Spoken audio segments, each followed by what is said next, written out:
out the signals for the Baltimore Colts. Unitas gives to Amici. The Colts are the world champions. Amici scores. It's amazing, sensational, dramatic, heart-rending, exciting, thrilling finish in the history of college football. California won the big game. 5 seconds left in the game. You believe in miracles? Yes! This is Phil Steele. This is Mike Burnett. This is Wes Durham. This is Mike Ashley. Hi, this is Chuck Foreman, number 44 of the Minnesota Vikings. Woo, mercy, this is handsome Jimmy Vane, the Boogie Woogie Man. This is Coach Fry with Virginia Tech Football, and you are listening to Big Dog Sports Talk. Are you ready to rock? Are you ready to roll? Okay, let's do it. You're in the doghouse with Rick Watson on Big Dog Sports Talk, presented by Pulaski County Sports and Entertainment. Join us in the Family Fencing Studios and chime in on the McClellan Chiropractic chat line. He's keeping cool with help from Little River Heating and Air, but this show is straight fire. And now, the big dog, Rick Watson.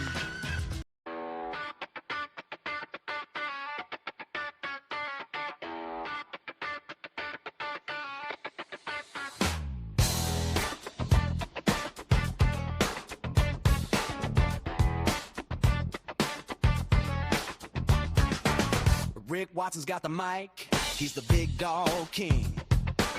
Cover sports so sharp, it's a New River thing. Virginia Tech fire, rapid pride too. Every stat, every play, he's bringing it to you.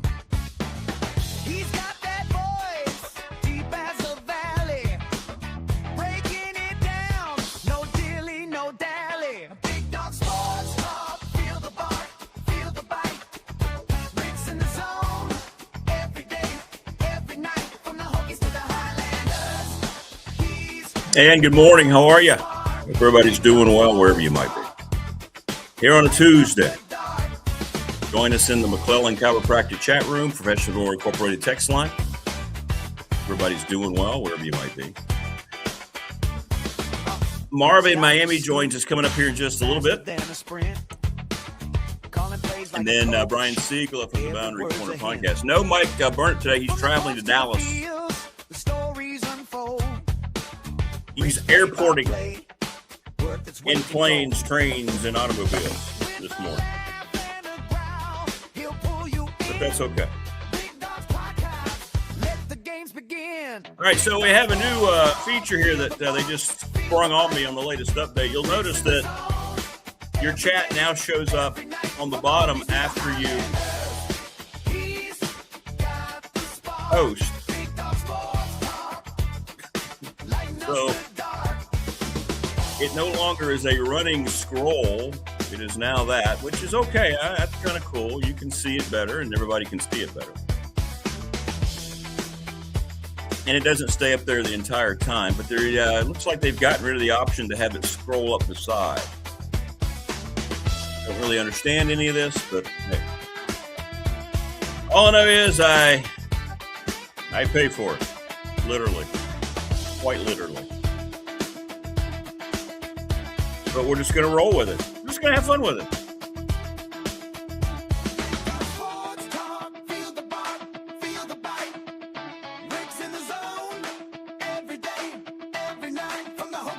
Not feeling in the zone this week. Not yet, anyway. Let me write my article, or write my note to myself to remind myself to finish my Patriot article here. It's due today. Yeah. There we go. How's everybody doing? Good morning.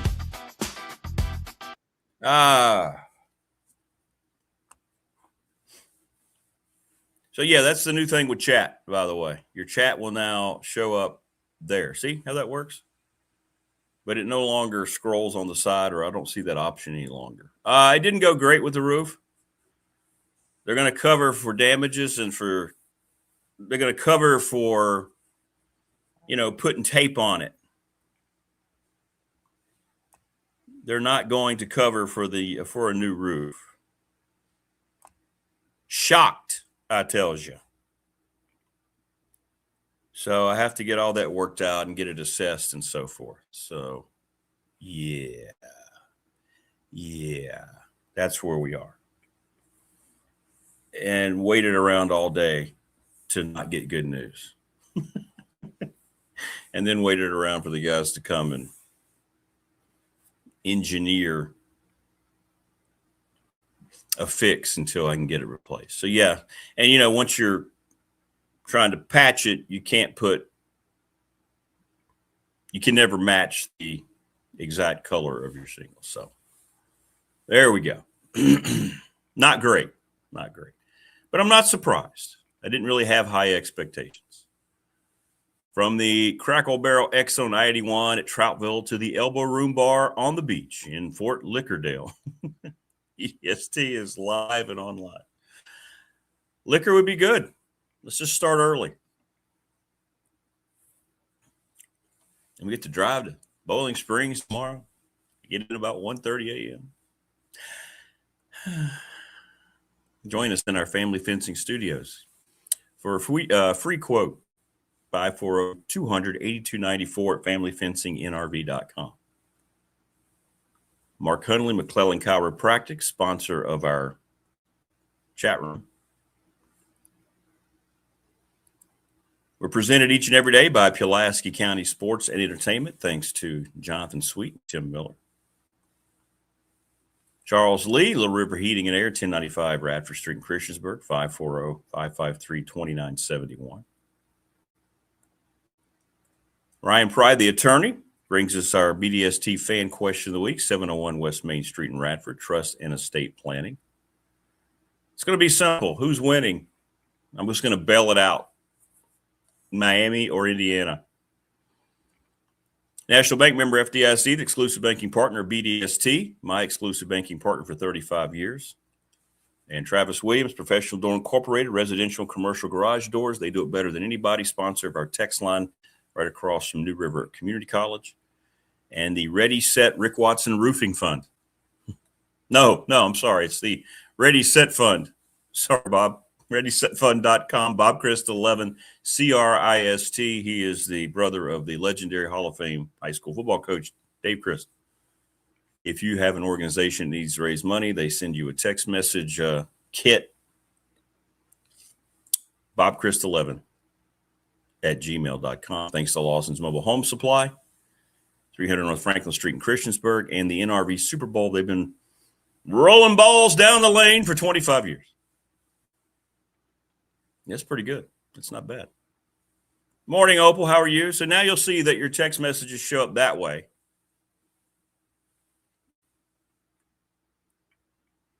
Because they got rid of the scroll. TLB says, I'm biting my tongue on my opinions about insurance. Yeah, me too. Me too. But anyway, it is what it is as we move forward here on this Tuesday. But thanks for everybody helping yesterday. Yesterday was a very nice kind of event session. It's nice to have a group of people here that actually care about you. It's great.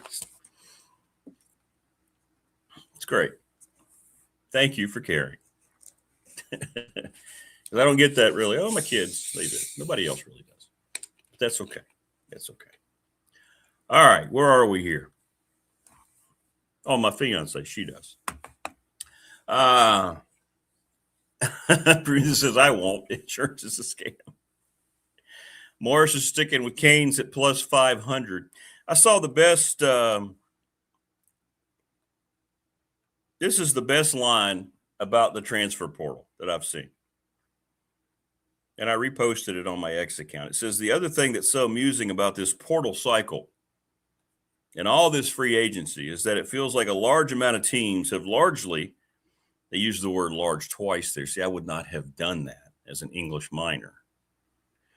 I mean, you shouldn't say it feels like a large amount of teams have largely shuffled. You didn't need the second largely. All you needed was It's a portal cycle that feels like a large amount of teams have shuffled. You see, you didn't need to go largely again. But I'll start over. I'll digress. The other thing that's so amusing about this portal cycle is that it feels like a large amount of teams have shuffled similar quality players to reach essentially the same place they were before and spent millions of dollars doing it.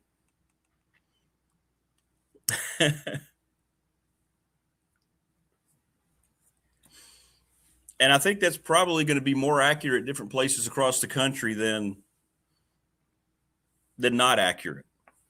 How much is this even going to improve your teams? We don't know the answer because the guys are coming to places solely for money. The Radford High School superstar quarterback Landon Clark had announced his commitment to LSU. We had no sooner said it here on the show yesterday. Well, I hope he gets a real shot. And then what does LSU announce yesterday, just a few hours after Landon Clark has committed? Well, if you missed it,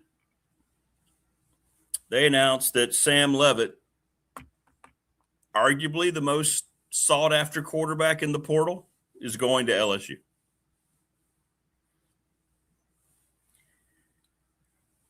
So I'm glad Landon got paid, but he's now getting paid to watch LSU football games. So Sam Leavitt from Arizona State is the guy that Lane Kiffin will have as a starter. He's making $4.8 million to play at LSU next year.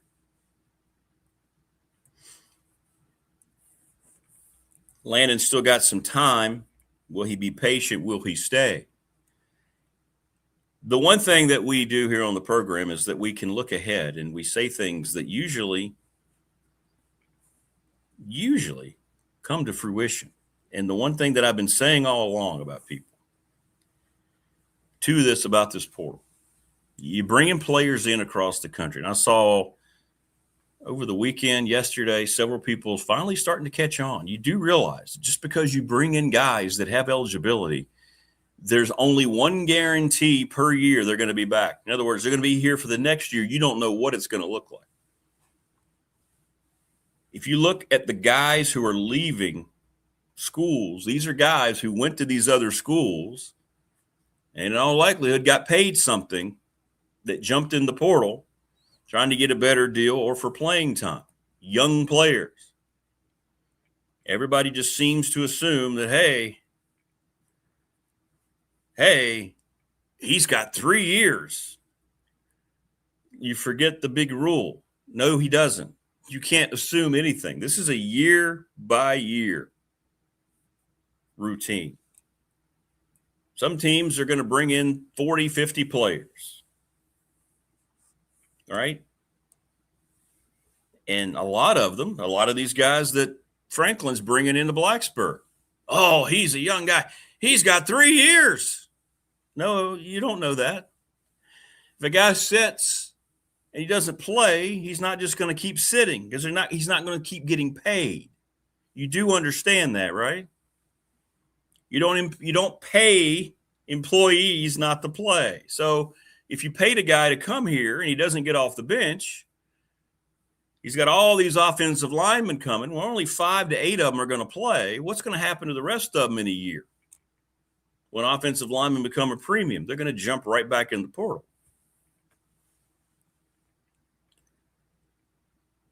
But everybody seems to think, well, look at all these young guys he's getting or this team's getting. Okay. My idea in the portal is if you have the money, you better bring in guys that can help you right now. If you want to turn things around, you need guys who can play the game immediately. You don't have time for development anymore. I'm sorry. That's not me making the rule. That's just the fact. There's no time to bring in an 18, 19-year-old and think, all right, we're going to get him to this level. By the time you get him to this level, as he's going into year 20 of his age, he's in the portal looking at another school. Unless, of course, he's playing as a freshman or sophomore.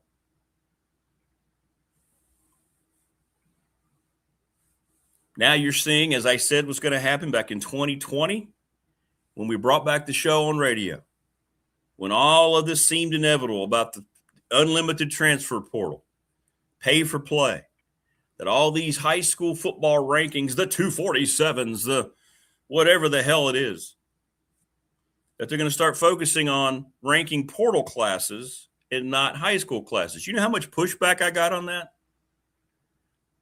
You have any idea how much pushback? You don't know what you're talking about. Go look now on all these sites and tell me what they're ranking. I got plenty of time. It's all about portal rankings. Not only team portal rankings, but how the individual guys shake out. And I said that 5 years ago. Just like I told you in October, James Franklin would be the next head coach at Virginia Tech, and people laughed. Oh, well. Any event, all I'm saying is, yeah, be excited. Tech fan thinks every Penn State guy that's coming to Blacksburg is going to be an immediate superstar. It's pretty funny. We're looking at about 85% of all of Franklin's guys are coming from Penn State. He has a prior relationship. That's great. Maybe they stay longer. Maybe because of that, he does get some leeway. We'll see. Maybe. But he's not going to have that luxury next year. This is a one-year deal to have all those guys coming from Penn State that he had a prior relationship with. He's not going to have a prior relationship with any of these freshmen coming in 2026. So we'll see. We'll see what happens. And I'm interested to see how many guys from Tech, from UVA, from all these places that, hey, he's not just bringing in mercenaries. He's bringing in guys with all this years of eligibility. Okay. What does that mean? If a guy knows he's going to play and shows that he can play, he's going to either make more money in Blacksburg or he's going to go somewhere else. That's called free agency. That's why there are no rules in place. And that's why anyone who thinks it's any different in Blacksburg as it's going to be anywhere else across the country, you're just living in a state of delusion. I mean, I don't know how else to say it. People wanted to quickly criticize Tony Elliott, and they still do, because he had a bunch of guys. He lost a bunch of guys. They just had a record-setting year in Charlottesville. They won 11 games. They'd never done that before.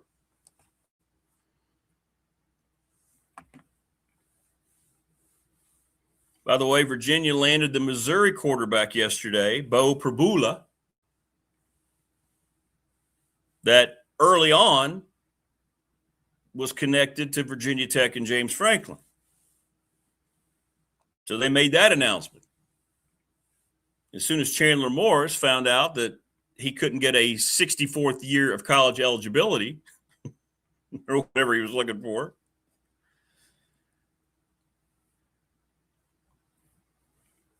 they immediately were able to secure Bo Prabula. I guess that's how you say it. Prabula?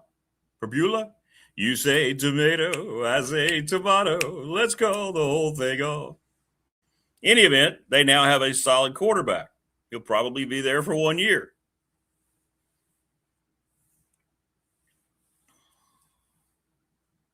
But this thing has gotten so out of control. I mean, so out of control. With the money, it's just, wow. But in any event, so now you're getting portal rankings from the same people who didn't watch high school games, ranking high school kids, giving them stars. These are now folks that more than likely didn't watch many of these kids play in college yet. People are falling all over themselves. Oh my God, look, look how many 4 stars we're bringing in. How about you let the coaches get them here and develop, and then whatever the on-field product looks like, then that's when you know whether or not your portal class was any good, right? Yeah, I can't put it up there. I mean, I can do this individually. See what I can do there, Paul? Yeah, I don't like it either. I don't like it either. But I don't have the option anymore of stringing it. See, I can put you up there that way. But I hate the way they just change things. I pay a hell of a lot of money for this studio, and I don't like the way – yeah, there's no I'm trying to figure out if there's a way I can put that back, but I cannot do that. And I don't like the way that they just change things. You know, they just change it to where I can't really – yeah, I'm trying to figure it out. I don't see anything. So, yeah, you got to do it like this now. And most of the shows that I watch on YouTube are like this. I get it. Like there's no running scroll that shows on the screen very often. And I did have people who would tell me it was so small they couldn't see it. But this way you can read what they're saying. So I do like the way that looks. It's just I have to remember to click on it to put them up. I took off the automatic in case we get any bots that might say something inappropriate. If a 4-year college players are not getting an education now, do they part without a degree? Yeah, they don't care about getting a degree. You kidding me? These guys couldn't care less about getting a degree for the most part. I won't say it's all inclusive. Big Al says you're bringing in too much reality for fans to accept. Thank you, Big Al. That's all I try to do. That's all I try to do. And I bring about these points with some confidence because I've been correct in the past.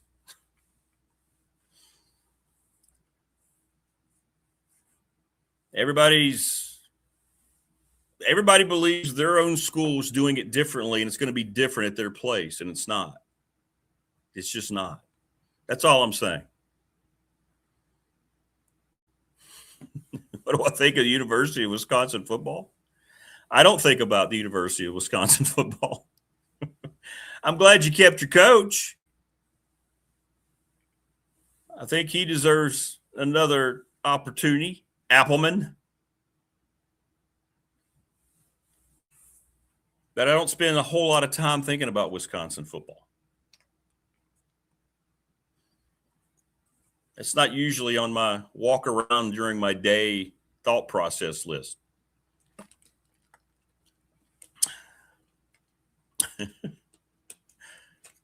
But go Badgers. We love Bucky the Badger. He's a great mascot. And it's kind of silly to talk about any teams going forward now anyway, right? You have to get through the spring at this point. Let's see how it looks. Who's going to be the starters? Who's going to survive out of this portal? How many more guys are going to leave your program? Now, the portal closed, so you can't leave a school now if you weren't already in the portal. Appleman says, I agree, and I live here.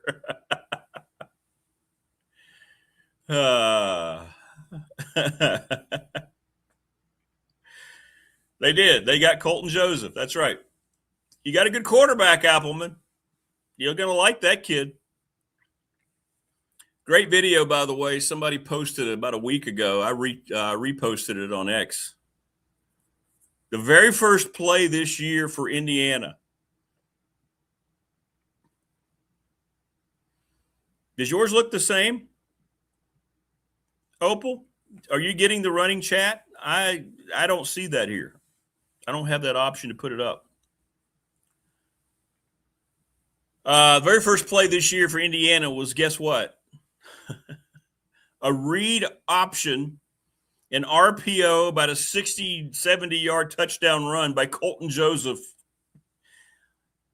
Old Dominion played Indiana as tough as any team in the country. And they jumped out on them 7-0. Morris says, I bet Andy Bitter thinks about Wisconsin. Okay, so on the phone, it's the same. Well, that's good. Thanks, Prometheus. Thanks, Opal. It's not for me here, but as long as it's the same for y'all on the phone, that's great. This is why I need you so much. Thank you. But I thought that was a great. Schools may not know it yet, but they're spending all these millions of dollars, and they probably didn't change their fortunes around nearly as much as fans would like to believe that they have. And I think that is extremely, extremely accurate. 100% accurate.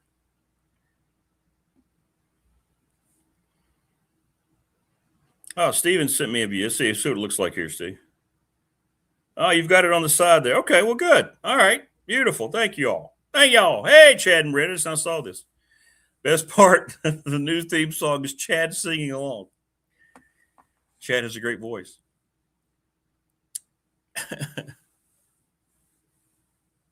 But yeah, so the whole thing is gone, and now I have to show you like this. There you go. As long as we stay together as one big family. Thank you. But yeah, they update things, take them out of my control, and now it's gone. So I can do it this way. See how I'm doing it right there? And that is different, and that looks cool. Now put up a Steelers score. Yeah, we got to talk about the Steelers. All right, so we've told you for a while now that the Houston Texans are going to win the Super Bowl. And people were scoffing. Here we go again. Question Rick. They started playing better than anybody else really in the NFL about 6 weeks ago. That defense is the best defense in the league.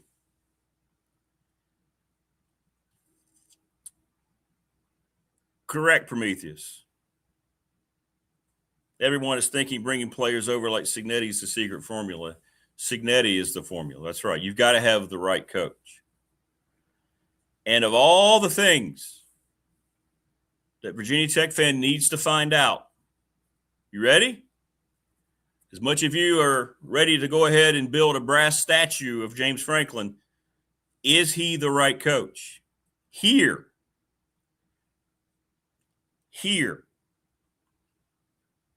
Right? Do you know how many times that we've had coaches go from one place who were successful to the other that didn't work? Here.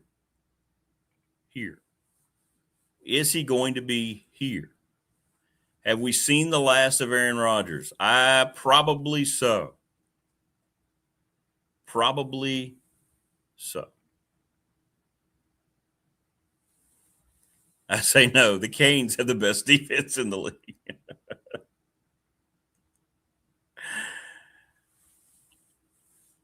But Seigla, the coach, has to be right. Jimbo Fisher was brought into College Station as the most ballyhooed coach, right? National title at Florida State.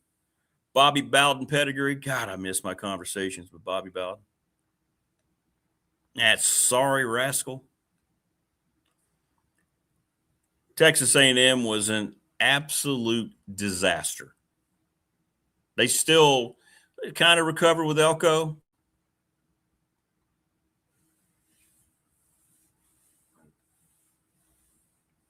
I'm with you. This is a correct statement. Tech can't afford this not to work. That doesn't mean it will. It doesn't mean it won't. But that is very accurate for me. They focused in on a name. They focused on James Franklin all along. No matter what anybody tells you about the search, once James Franklin was agreeable to keeping Virginia Tech an option, Tech stopped everything. While they waited and waited and waited for him to finally go, okay, I guess I'll come to Blacksburg. They had a name. They had to have a name. And for all of you that's been so loyal, I hope it works out. Is it time to get rid of LaFleur in Green Bay? No, they're not going to. They're going to try to keep him. I saw that yesterday. God willing, and the creek don't rise. Aaron had water thrown on him. Can we not afford heated press rooms at dazzling new stadiums or networks after the Jim Cantori effect? Why are they always so damn cold? Now, up at Cup Stadium, it's always cold because it's an open-air press box, our soccer stadium. But, yeah, why inside the studio, they always show how cold they are. It's true. Signetti, dude is awesome, says he learned more about being a coach in 2 years with Nick Saban than his previous 28 years. Yep. Yeah, Appleman, I'm sorry. He says, I know. I saw yesterday they're going to keep Floor. He's not going anywhere. That's right. Signetti's too old.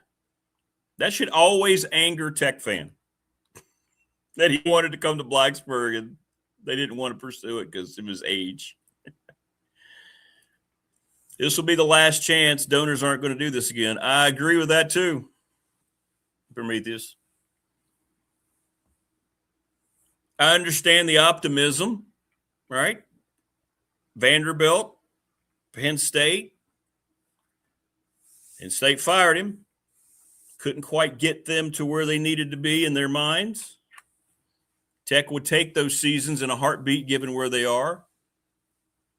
But even will that be enough if they don't take the next step?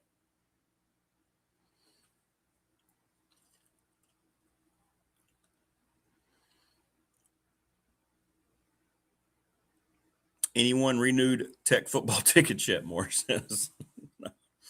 That'd be questions for others. I do not do that.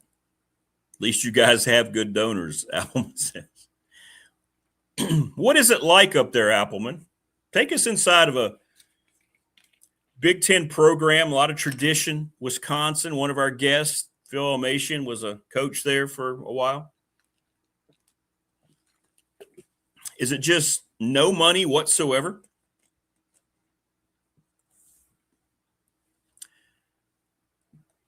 Wayne says, but if he came to Blacksburg,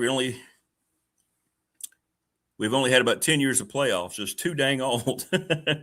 That's right. We'll see. We'll see if he's upgraded recruiting. We don't really know, right? Most of these guys don't have experience. I've been looking at that too. By the way, great news for all you Tech fans. Phil Omation called me back yesterday. He is going to break down the entire Virginia Tech portal class for you. How about that? As he's doing now for Todd and UAB as a consultant, he is going to break down. As a matter of fact, he's already been looking at a lot of these guys because he's going to do it for Greg Roberts on his radio show. It's a great show, by the way, late afternoons down in Roanoke. The Greg Roberts show. Greg's done it a long time. Greg's a great dude. So Coach Elmo will break down what he sees out of these guys. I don't know when we'll have it. I guess we'll have to wait until everybody's announced. But when they do announce it, and I'm guessing what? You got to be looking by the end of the month, we should know, right? He will do that here on the program. We'll probably split it up because it's going to be a lot of dudes, and he'll be very thorough, as you know. So what we'll probably do is that we're going to take positions probably. We'll group them all together and let him do it that way.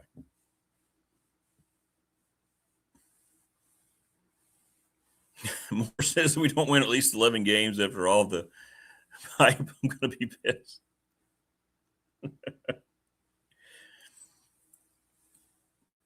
VT 2026 schedule looks like they're padding it for Franklin opening against VMI. Yeah, it's very disappointing they dropped JMU. Yeah, that hasn't been announced, but Matt Roan's going to be on next week, and I've talked a lot to Maddie Tater. So that's going to happen, and that's not going to go over well. It shouldn't go over well. It's okay, by the way, to criticize when decisions don't go your way or decisions are sketchy. It's okay to criticize. The people who sit atop the throne in power, more times than not, make crappy decisions. This just in. And dropping James Madison is a crappy decision.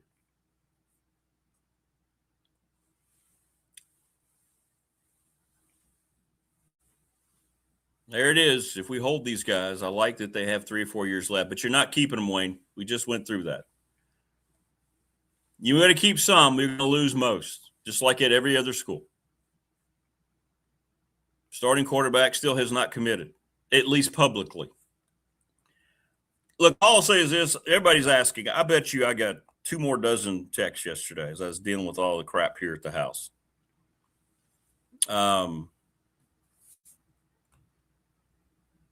I don't know why he hasn't made it public, Grunkmeyer. I don't know. I don't know the kid. It could be planned this way, maybe to top it off as the last kid who changes his X account into Chicago maroon and burnt orange. I haven't in any way heard of him going anywhere else. Like, there's not been another school that I've heard anything about. For some reason, they've just kept it quiet. Now, the reports that came out were, again, we've tried to warn you about that. Be careful what you see out there. Everybody's believing everything that's being written about, just like they do in access media, in particular about politics. When everything is a damn lie, it's all about brainwashing. Don't get me started on all that. But same thing here. Everybody jumped the gun. It was done. I did come on the Monday after and say it's being reported that he has committed. That was the big thing they needed. Get that quarterback hunkered down. But I will say this, it is a little strange because all these other schools, when they get their quarterback, immediately announce it. Because that's the one position that can draw other guys in, especially if you need receivers. Tech still needs receivers. They have not done very well in the portal at the wide receiver position.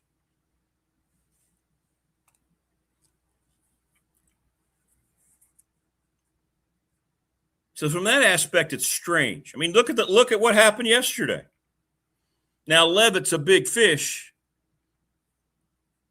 but as soon as they locked him up, LSU had a release out within the hour. As soon as UVA locked up the Missouri quarterback, they had a release out within the hour.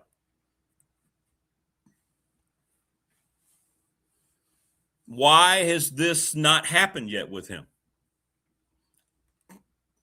I'm guessing for some reason it's part of their plan. I don't think he's going anywhere else, but it's strange. If you are coming, as Wayne says, why have you not committed?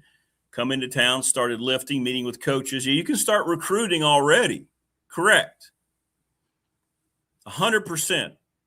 Good morning, Mr. Lester. How are you, Chris? Good to have you, brother.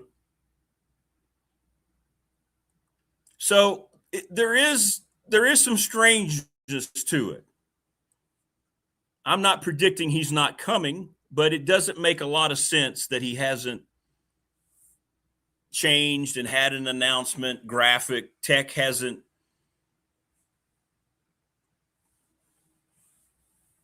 But we'll see. We'll see. Have they, though, Chris? Bunch of unproven. You really think they have? I don't think they have. He says they've filled all their needs at wide receiver. We'll see. We'll see. We'll see. Doesn't feel like they have.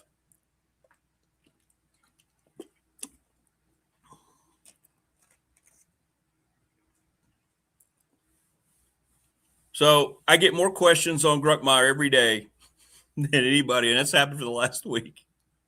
Let me check now. I see. Let me check his X account right now. Let me see. No. The last update he put on his X account, and it's a strange one.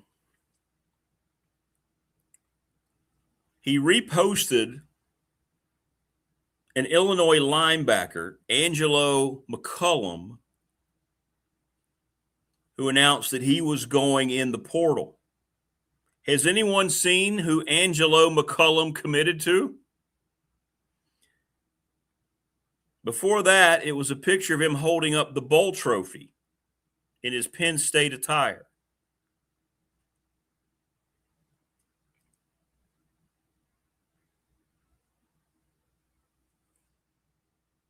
So we'll see. I don't think it's changed.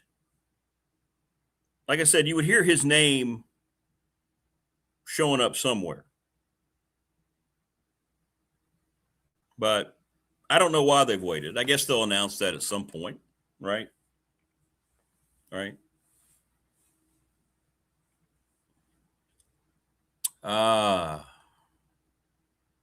Well, the portal has closed in terms of now you can't, if you weren't in the portal, you can't enter it.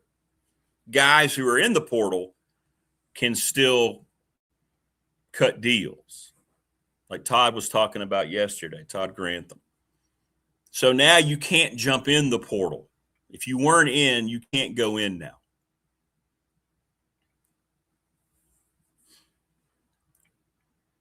But yes, portal guys can still sign somewhere.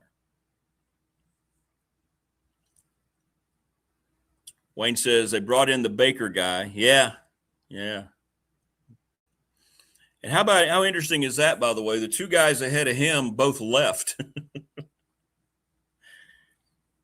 And he decided to leave Chapel Hill, or Chapel Hill didn't want him, so he comes to Tech. I don't know why all the games unless you're taking their bids. Correct. I think probably other teams have tried to pry him away. Morris says it's probably Jim Weaver's hand from the grave, being a PSU guy. He says you release VT PSU info. Jim was a great guy. Yes, we did. We talked about that, attorney Ryan Pry. Prabula to UVA. It's a big get. That's a big get. Big get. Oh, okay. Hokey Bob, thank you, sir. So Angelo McCullum announces his commitment to Texas A&M. Has Texas A&M landed a quarterback? I want to start looking that up.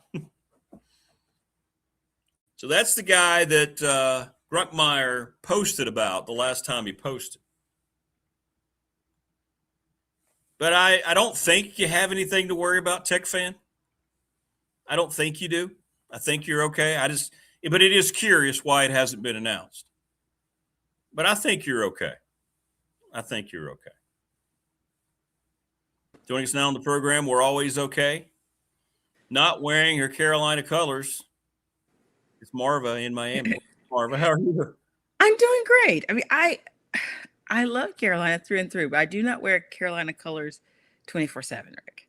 Well, I know you always in my heart, though. I know you like to go between that color blue and your Duke Blue Devil Royal Blue. I get it. I understand. I did not say that. No.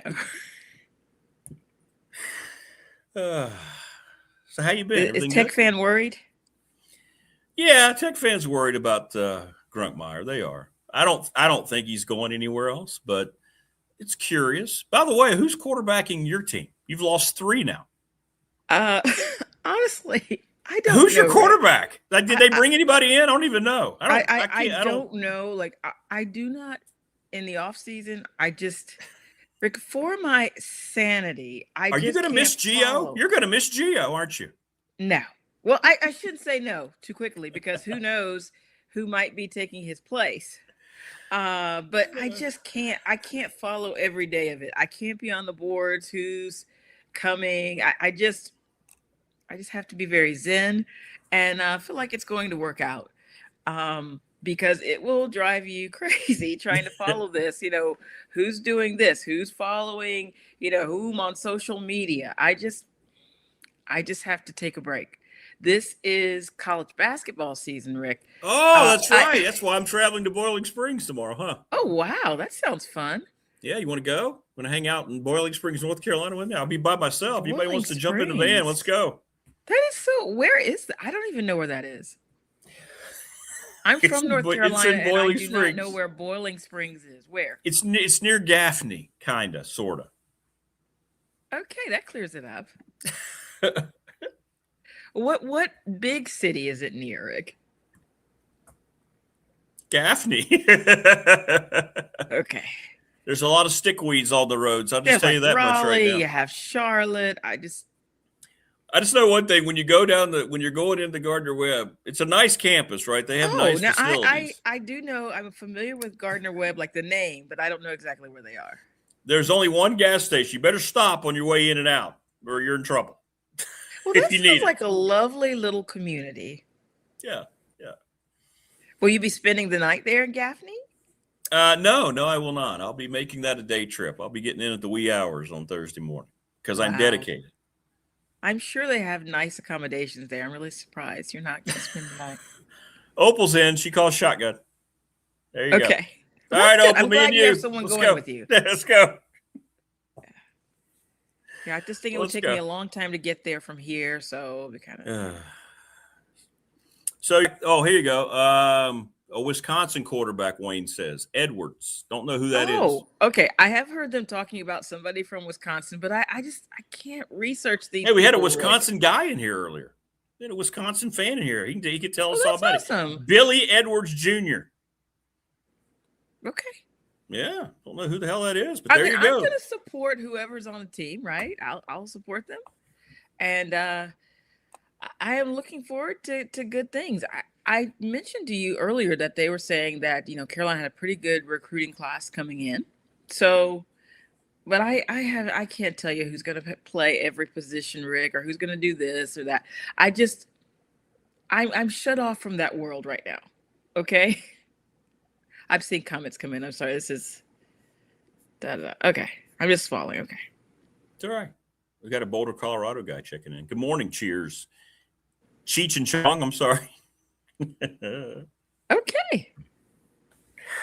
Interesting. Yeah.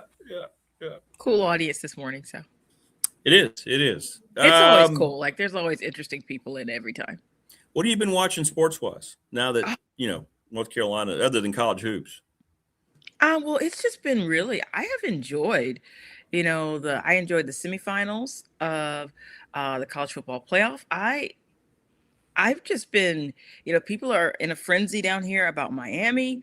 My daughter's school has changed the rules for Thursday. Kids can wear Miami gear to school because usually at her school they have uniforms. And so they're like, you can wear Miami gear if you'd like. So, of course, we don't have any of that in this household. So I asked my daughter, would you like me to get you something for Miami to wear to school on Thursday? I found a shirt that wasn't too offensive that I would be okay with her wearing. And we picked it out, but they didn't have her size. So it's like, oh, I'll just pick you another one. We'll find something else. And she just lost interest. She's like, I don't want to do it. It's like, okay. But people are excited. And I'm excited to see what happens also because that Indiana story is amazing. I mean, the way they demolished Oregon I only watched the first half. I couldn't watch. Alabama and Oregon back to back just made them mincemeat in a heartbeat. Yeah. It's crazy. It was ugly. Like that was ugly what they did to Oregon. And so now, Miami is known for being a very tough team. And I think it's going to be interesting. I think it's great for Miami that they get to play in their home stadium. So I'm excited to see what happens in that one. I'm looking forward to that. I've also been enjoying watching the NFL. I mean, Drake, oh my goodness. My husband's so tired of me talking about Drake May, but I keep telling him Drake is ascending. Okay. I can see Drake going to the Super Bowl. You and I love Drake May. We do. So I'm excited. Hey, by the way, look, Prometheus says he loves your segment, Marva. See there? What? See there? Can you see on the screen? We love your segment. Oh, Marva. that is so nice. Yeah. Prometheus. And Wayne says good for her, Marva. Don't give up values for the U. Well, yeah. I mean, like I said, we're not really a Miami household, Miami fans, but I was gonna let her participate, but she just didn't want to. Rodney's a big Carolina fan. Good morning, Rodney. Yes. I hope Edwards better than Gio Lopez. He's got to be better than Gio, right? Like the way Belichick was so married to Gio, I I don't think any Carolina fan really understood what was going on there. Like Gio just wasn't doing it. You've hated Gio from day one. You didn't like Gio after the first game. You were right. He's out of there. I mean, he didn't perform very well. I'm sure he's a nice young man, but it wasn't working out. But yeah, if Indiana beats Miami, they should be getting respect now. They've done enough now. The fact that people are still doubting them is just, I don't know. Are they not watching the games? So, a Patriots jersey. You should get a Drake May Patriot. Yeah. Maybe. I have tried to convert my husband. I'm like, your Cowboys aren't in it. So why not? But all he has is a lot of Drake hate, only because I have a lot of Drake love. That's all he does. He's like, he does a great job handing off the ball. Like, spousal he's counter. Phenomenal. I get it. But yeah, he's salty because his Cowboys are not in the playoffs again. So I get that. Yeah. And he's watching former Cowboys players make amazing plays for other teams, for teams that are still in the playoffs. So that's hard for him. And I get that, but I keep telling him you need to get on board with Drake now. I'm just so excited. I love that I get to see him play because we don't get to see the Patriots a lot down here in South Florida. So I've just been enjoying getting a chance to watch him. He's going to have to earn it now. Well, yeah, everybody. Because you going up against this Houston defense is... Yeah, it's going to be tough. Really, really, really good. And it is going to be tough. I was hoping the Steelers would win last night. Yeah, no chance. That was that's 6 what points. I was hoping for. 2 field goals, right? Yeah. But that's what I was hoping for because I thought that was an easier path for Drake. But, you don't want it to be easy, right? Yeah. You want it to be tough. So even if he does not get it done this year, I just feel like he is definitely on the way up. And the fact that clearly he is. The defense that they have there for the Patriots also, it's just what they did to the Chargers. I don't know if you watched that, but that was. No, I did not actually, but I did see the highlights of it. Yeah, and 3 Justin points there Herbert. too. Yeah. Oh my goodness, I felt for him. Even though I was going for Drake, I felt for him because he was like up against it all afternoon. They were just giving it to him. So. Well, I do know this. I know that it's going to be a low-scoring game in New England, right? You have 2 teams that defenses are playing really well. What was going on last night with C.J. Stroud? He had an interception and 4 fumbles. He lost 2 of them in the first half. And people were posting, is this guy throwing this game? It was weird. Well, that was weird. Weird, but you have to know both sides are going at it, right? So I guess. And also CJ Stroud is still kind of a young guy, right? He's still kind of youngish. Maybe some nerves came into play. Like, sometimes we think these people are robots. They are. Okay. Uh-oh. I heard that too. What was that? Everybody good? I'm sorry. Kids? I don't know what that is. That kind of made me nervous because kitty? It was. Is it the kitty? It's coming from my daughter's room where the cat likes to sleep. And but she can't open a door. I don't know what that was. Didn't it sound like a door? It sounded like that. I think the cat's opened the door is what I think's happened. Okay. I don't see how a cat. Well, I have seen cats on video open doors though, which is neat. Like they figure out how to jump up, and the ones that have like a lever. But we don't have that. We have knobs. So I don't know what's going on, Rick. You okay? You need to go check? You need to go check? You can go check if you're going to worry. No, I don't want to get up and go check. It just was a weird noise because my daughter's not here right now. So I don't know why I'd be hearing that kind of noise from her room. So. You know what? It could be Gio Lopez. He might be coming back. Oh my gosh, Rick, please don't say that. Don't. And again, I always feel like I have to say, I'm sure he's a very nice young man. I've heard him in interviews, but it just wasn't working out. No. And I wish him the best wherever he lands. I don't know if he's found a new team yet. No, yeah, he's going to be the new Wake Forest quarterback. Didn't you see that? Oh, you get to play him next year. But good for him. I hope he does well. I actually forgot that. I don't pay as much attention to the chatter in the off season, but I do wish him well. I'm not a Gio hater. It just wasn't working out. Wayne says it might be a gator or a large lizard. You might want to check. In Florida. In Florida, though, in a serious manner, we do get lizards that come in the house. Like, at other places you might get, say, a cricket that might get in occasionally or something like that. Lizards, we've had like small lizards, nothing big, scary, but they do get in the house occasionally. And I've always been the type of person to have cats. And so you'd hope you find a lizard before the cat, because a cat will eat it. So TLB says it's Coach K knocking on the door. Oh my gosh. Please, can we not talk about him? Hello, Marva. Hello, Marva. Carolina It's me, it's retired him Mike. years ago. But we've won so much, Marva. Oh my gosh, please. He's gone. And speaking of him being gone, one thing that really irritates me, and I feel like I can talk about this here so I can get out the things that irritate me, is sometimes there's a Carolina game. That's what we're here for. And they're like Duke people on it calling it. And that happens sometimes. And I respect Jay Billis as a broadcaster. I really like him. But there's some other people that are big on Duke. And they will sit there the whole time and they'll just talk about Duke during the Carolina game. It's very frustrating.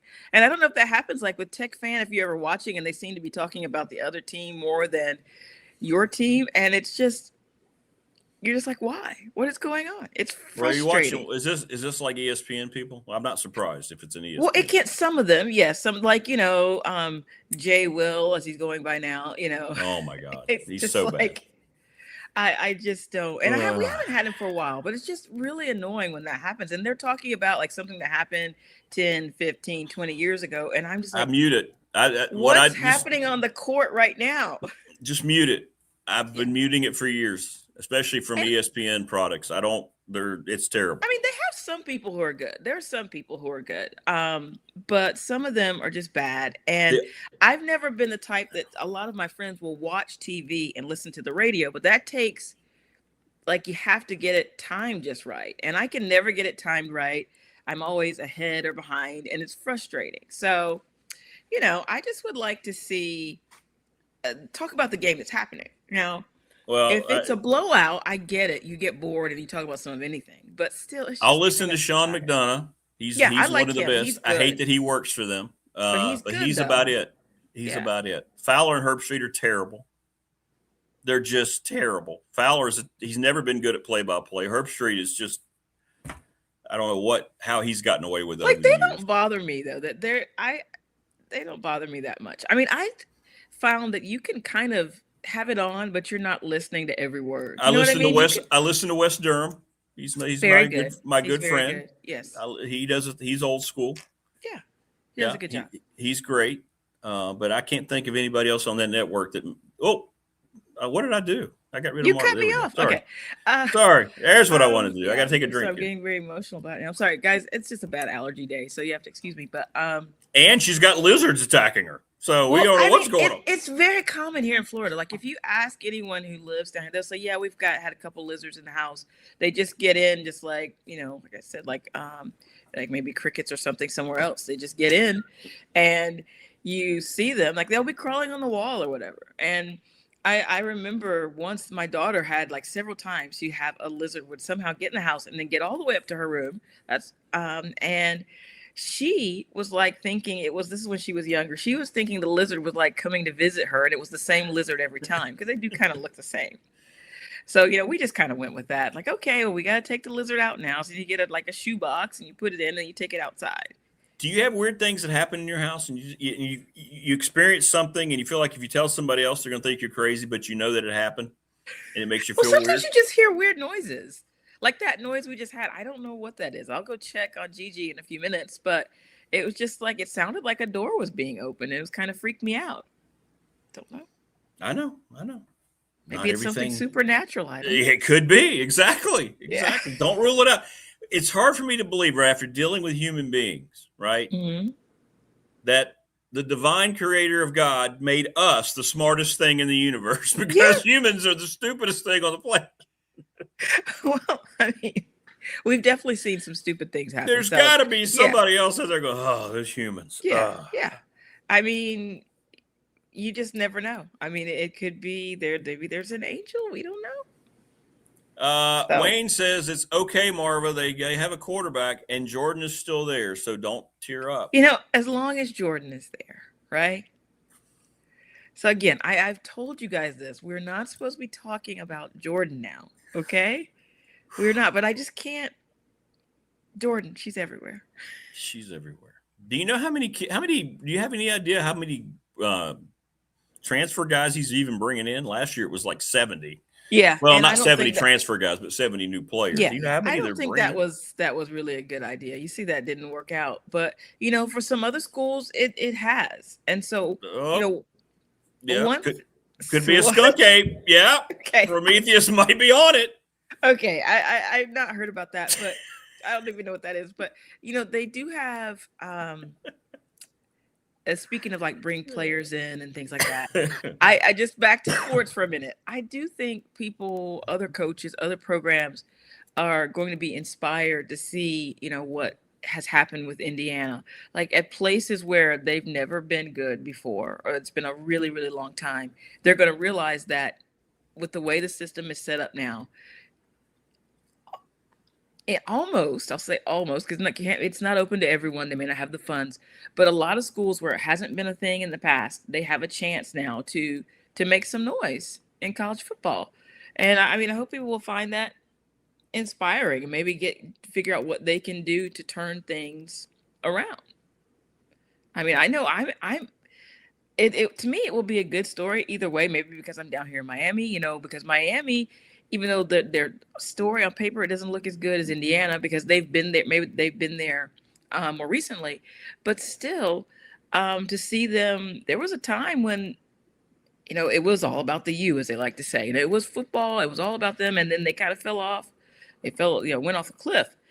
And to see them come back to prominence and to see people be excited about them here, I think either way, it's going to be good. I'm excited about the game on Thursday. Well, we'll see. We'll see how it all. Rick, don't be such a curmudgeon. Okay. Is the game Thursday? I believe so. Is that when it is? I was looking. I'm sorry, not Thursday. Excuse me. I'm sorry. It's Monday, not right? Thursday. It's Monday. Thursday is the day, for some reason, I don't know why that day was picked, that my daughter's school gets to dress in UM colors or okay. Whatever. No, I have no idea why they picked Thursday. Because school won't be in on Monday for MLK. That's probably why they picked Thursday, I guess. And schools, her school is out on Friday for teacher workday. So that's what it is. That's why they're celebrating the Canes on Thursday. I wonder if Radford's closed on Monday for MLK Day. Huh. Have to look into that. Yeah. Find out if you have to go to work. Yeah, I got to find out. Oh my gosh. I just saw the comment about Belichick. Yeah. Please. Check the ring camera. Belichick may have shown up to the wrong house. Please stop. I am hoping that he is focused in and locked in and ready for getting ready for the season. Rodney says 26 to 28 new transfers. There we go. Okay. To me, that doesn't sound bad.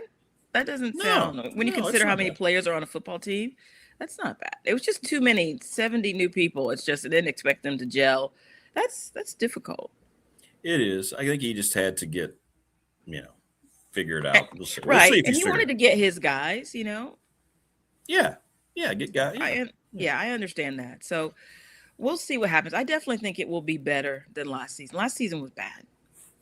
Yeah. And I just don't believe it will be that bad again. I think it will be better. You hope. Yeah. I hope. Yeah. You hope. I know. I get it. But I feel like it will be. I feel like he did need to get that one season under his belt and figure out what it was going to be like and work on some things. But I do think he's a man who has a lot of pride. And I just don't see him. I used to think that. Well, let's not judge him by George. Let's put that stuff. Well, I don't know. I just think it's been too public. But if it was a private thing, then I stay out of people's relationships, Rick. I do. I stay out because it's just none of my business. But they're kind of making it my business with it being so public. Well, it has to be that's a great point because of who he is, and he's the highest paid state employee. He's got to be. He makes it public when he's out there putting her up on his feet. Yeah, I don't understand on the beach, and they're doing a photo op. He did that himself. Yeah, I do not understand that. I don't know if he's being influenced by her, if that's something because it seems like she wants to be out there, right? It's not like she's clamoring for privacy.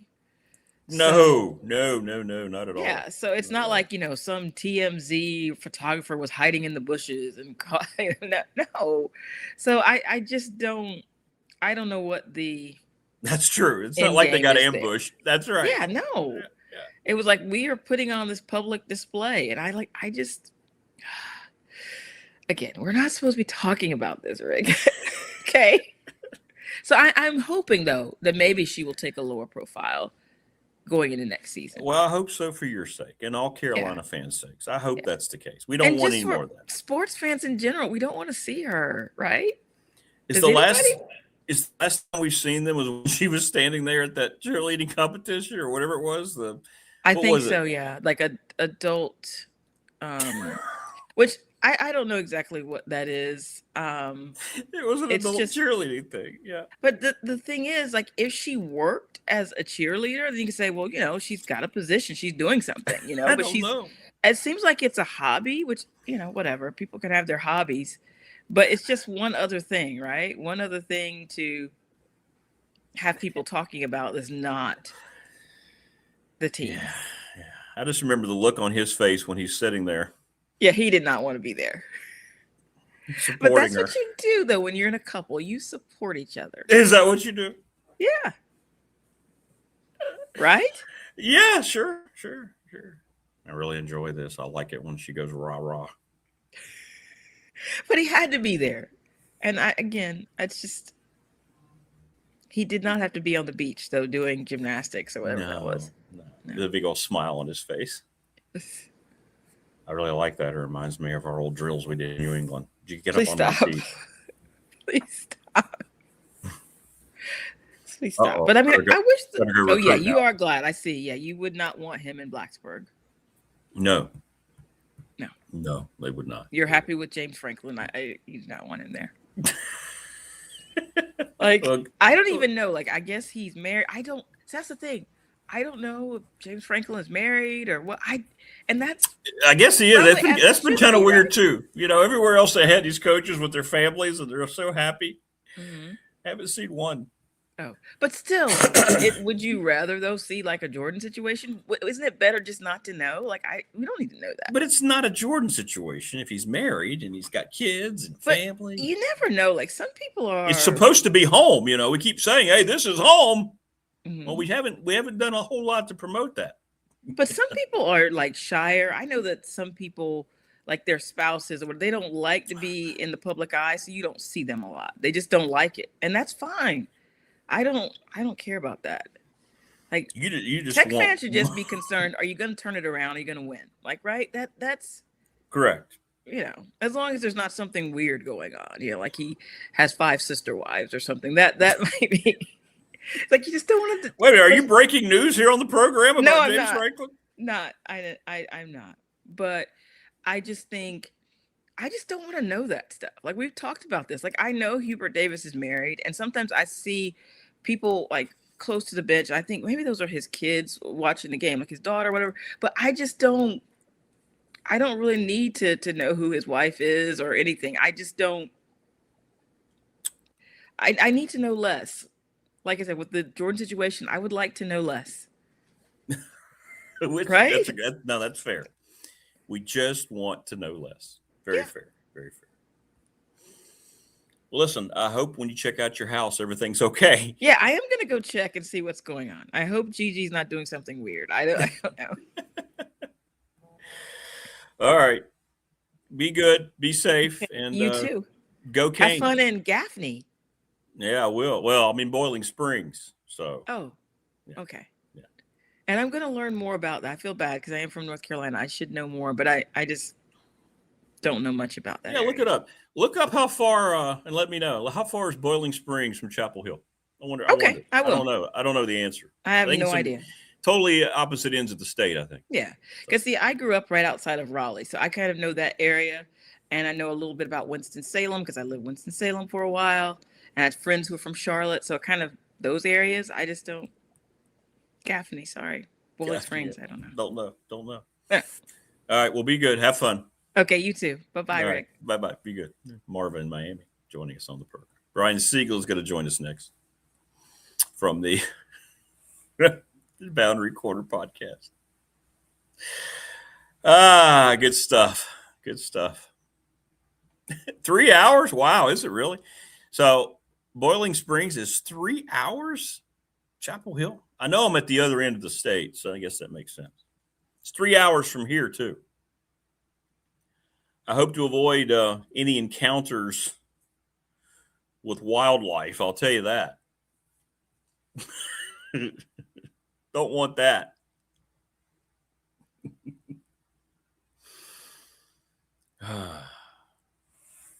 We'll get an update on all things tech recruiting, tech portal purchases.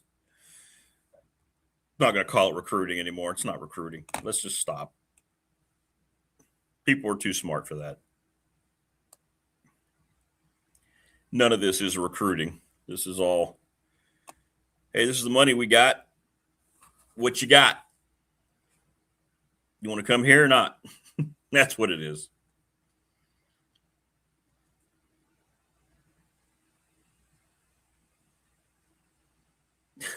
Is that really her, Wayne?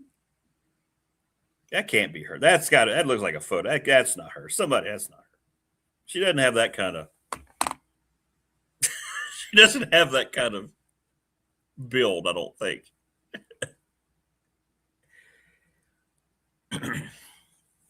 Hey, what's up, Pezzo? 181 miles, 2 hours, 42 minutes. Wow. Hey, that's shorter than I have to drive tomorrow.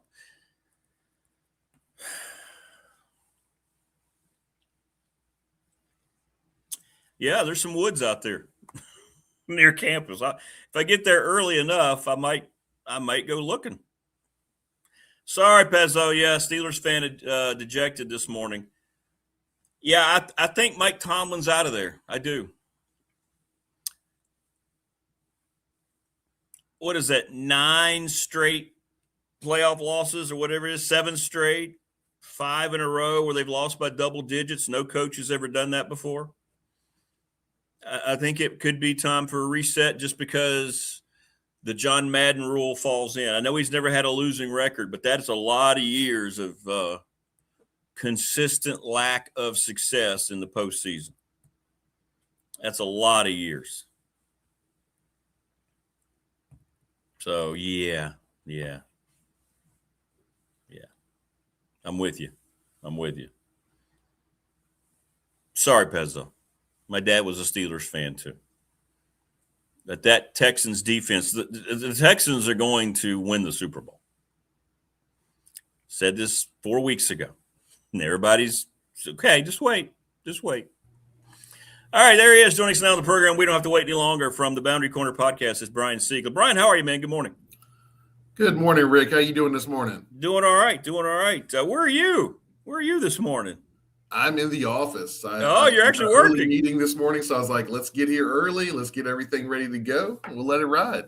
All right. Well, first of all, let's just get right to it. And I've tried to calm people down, but still no Ethan Gruckemeyer commitment has been made public. Everybody's in panic mode. Have you heard anything under the sun about why this is taking so long? I've heard that everything is good and that this is going according to plan in terms of when things are being announced. That's kind of what I said a little while ago, that this is kind of like, for some reason, they've structured it this way. I think they want him to be the last one to announce as like the crown jewel of the class for whatever reason. All signs point to, the names on the line, everything's structurally in place. It's just we're waiting on timing from an announcement standpoint. Which feels weird because most of these schools, when they get their quarterback, are immediately putting it out there because they know that's a draw to help get more kids maybe sign, with whatever offer you're making them. So Tech's going the opposite way unless they're telling all these kids privately, well, he is coming. We're just going to do that last. And that was my thought that I had earlier, that it's all kind of a structured timing thing. Yeah, and we've had the big national guys have already said, Grunk's coming to Blacksburg. So I don't know if there's enough out there where they felt comfortable going after, the couple wide receivers that they've been targeting. But yeah, I mean, I think everything is good. I don't think there's anything that I'm concerned about at this point. I know the timing of everything has kind of been frustrating for a lot of folks, just because when you have a position that important, you want to go ahead and get that announced officially, so you can kind of move on to the next thing, right? From just a mindset standpoint. So I get the frustration, but trust the process at this point is kind of where I'm at. Well, Tech continues to become Penn State 2.0 with all these guys that are coming out the last couple of days. How many more do you see coming from Happy Valley? And what do you think overall? We've been talking about this. It was a great post on X about how all these schools are spending all this money, and then they're going to look back and they didn't really improve their team at all the next year, right? You never really know. How much do you think Tech has actually improved on the field coming up for 2026? I think significantly, and let's talk about kind of the positions that we've targeted, primarily being in the trenches on both sides of the football. You've got a handful of D tackles, a couple edge players, you got a handful of tackles, you got an interior offensive lineman. If you looked at what Virginia Tech wasn't able to do well in 2025, it was protect the quarterback and rush the passer in a way that was significant, that put pressure on the other team's quarterback. We didn't do that well in 2025, and it seems that James Franklin has targeted those areas to level up, should we say. And then when you look beyond that, you get a couple good linebackers that have come over. You got a couple good cornerbacks that have come over, and then you've got some skill positions that kind of make the offense a little more dynamic, with a couple wide receivers that we've gotten, along with the big tight end Luke Reynolds coming into the fold as well. Well, we'll see. And then when you combine that with coming here and having everything, I think what has made Kurt Signetti so unique is that the guys that he brought in a lot of guys, but he was able to create that culture where they all bought in together, right? And that's something that, regardless of where you are, you have to do. I hear it all the time just at a place like Radford with our basketball team. How quickly can you make guys play together There's a lot more bodies to do it from a football perspective. So it's going to be a task of every coaching staff across the country to try to create that, right? Because it's just a different vibe when you're coming from this school, that school, and when basically you're going to school for money. It's a different type of mindset. Yeah, and I think the good thing that you're looking at with getting the number of Penn State guys is that they were already kind of bought into what James Franklin was selling. So you're getting guys that are coming in that understand the terminology, understand the mission, understand what that culture is going to be like. So that can help with the guys that are being retained on the roster. And that also can help with, the handful of other guys that are coming from places like Duke or Ohio State or Oklahoma, and these other schools that some of these transfers are coming from. They can kind of sell that culture right out the gate. And especially when it's, with Grunk, once he, finishes his process here, having a quarterback that buys into that culture on the offensive side of the ball, I think is going to be a very important piece. Yeah, I hope they let him discuss why, the plan. I hope they are transparent. That's something that Franklin has not been in shutting down all information, at least with local people. I hope they let him actually talk and say, hey, because he's going to be the face of the program along with Franklin, right, when he comes in here as the quarterback. I hope they let him kind of be that personality a little bit, because when you're going to these schools now, those quarterbacks getting paid so much money, they have to become a vehicle for what you're doing, as opposed to in the past where you kind of shielded guys as much as possible from the media. I hope they let him talk about the whole process and everything. I think that would be cool.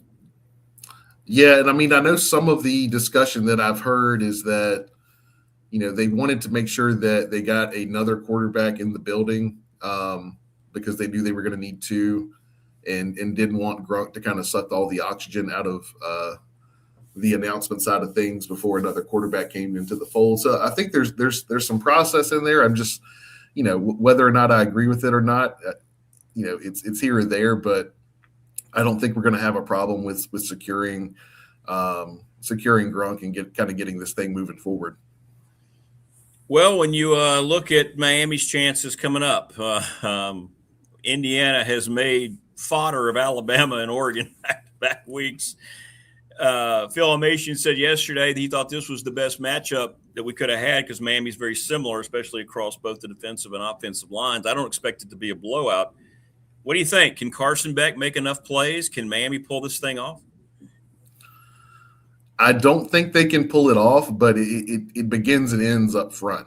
When you look at the reason Miami has had a lot of success in the playoff is because they dominated the line of scrimmage on both sides of the football.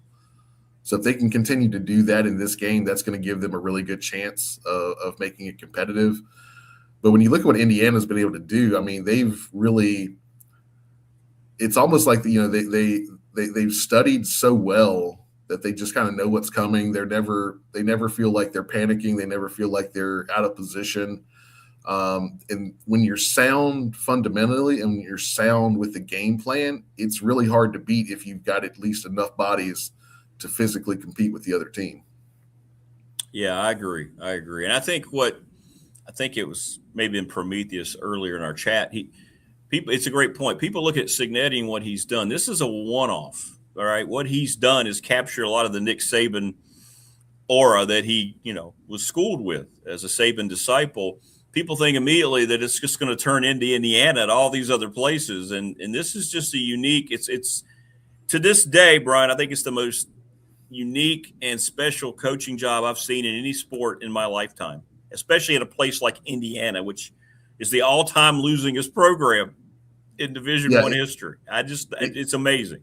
Amazing. It's really incredible to watch. And from my perspective, I think them winning it all would be a really great story for college football. And it definitely goes to show you when you get the right coach at a place that buys into what they're selling, that things are possible. But at the same time, it's very much, as you said, a little bit of an anomaly just because of Cignetti's background and the way that he prepares for football games is honestly different than what you see with a lot of other coaches. Like I was alluding to earlier, like they never look unprepared. They never panic. They tend to be in the right places at the right time. That really goes back to coaching. That goes back to prep. That goes back to rep.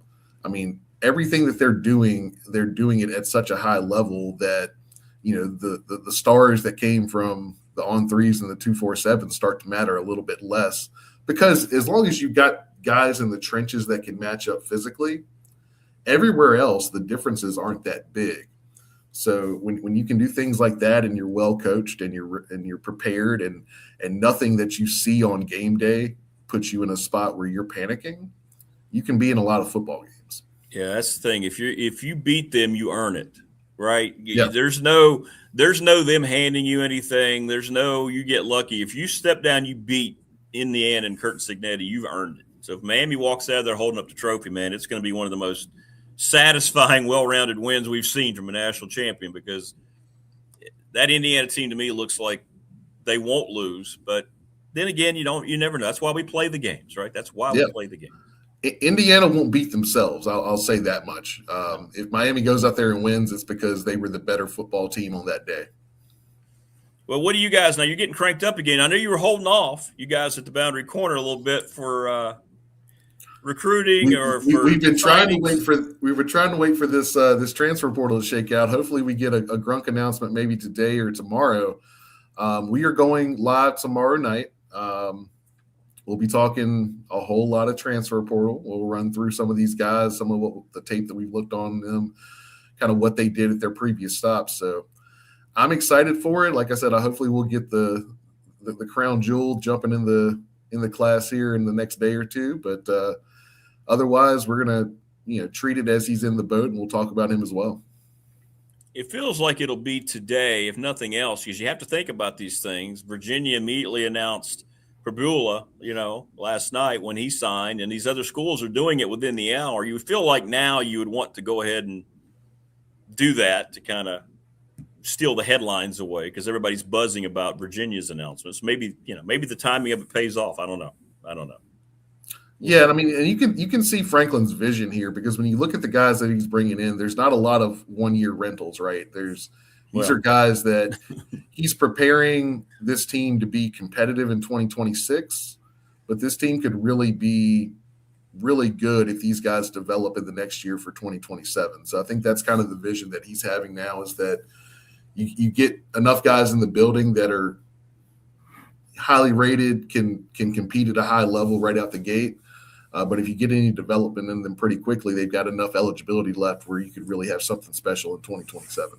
Yeah, if he can keep them here. If he can keep them here. Yeah, yeah.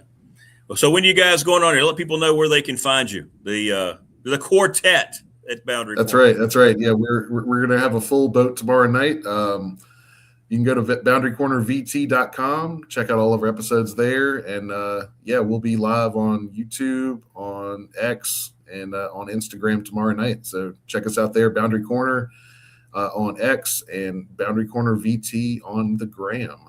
Beautiful, beautiful. All right, man. Well, listen, have fun as always, and we look forward. Next week, we'll be talking about the national championship game and Grunkemeyer being the quarterback and what it means in Blacksburg. That's right. Exactly. There we go. There we go. I love that. We'll keep optimism. There we go. All right, brother. Have a great rest of the day, man. Appreciate you, Rick. Always a pleasure. Appreciate you, man. There you go. That's Brian Seigla from the Boundary Corner Podcast. Does a great job. Appreciate him. I mean, I don't think there's anything to worry about. The only thing there would have been anything to worry about with Grunkemeyer would have been if you'd have seen some other pundit say that this school was now talking to him. But we haven't seen that. But I get it, and I understand. And I think it's a little strange. It is an anomaly to hold the quarterback is strange, but there's, method to the madness, I guess. What's up, Harp? What's up, Daniel? Daniel Barris, Sports Highlight. Harp Drinker 98. Mendoza to save the Raiders? Unfortunately, yes. I have to say, unfortunately, because I'm a Broncos lifer.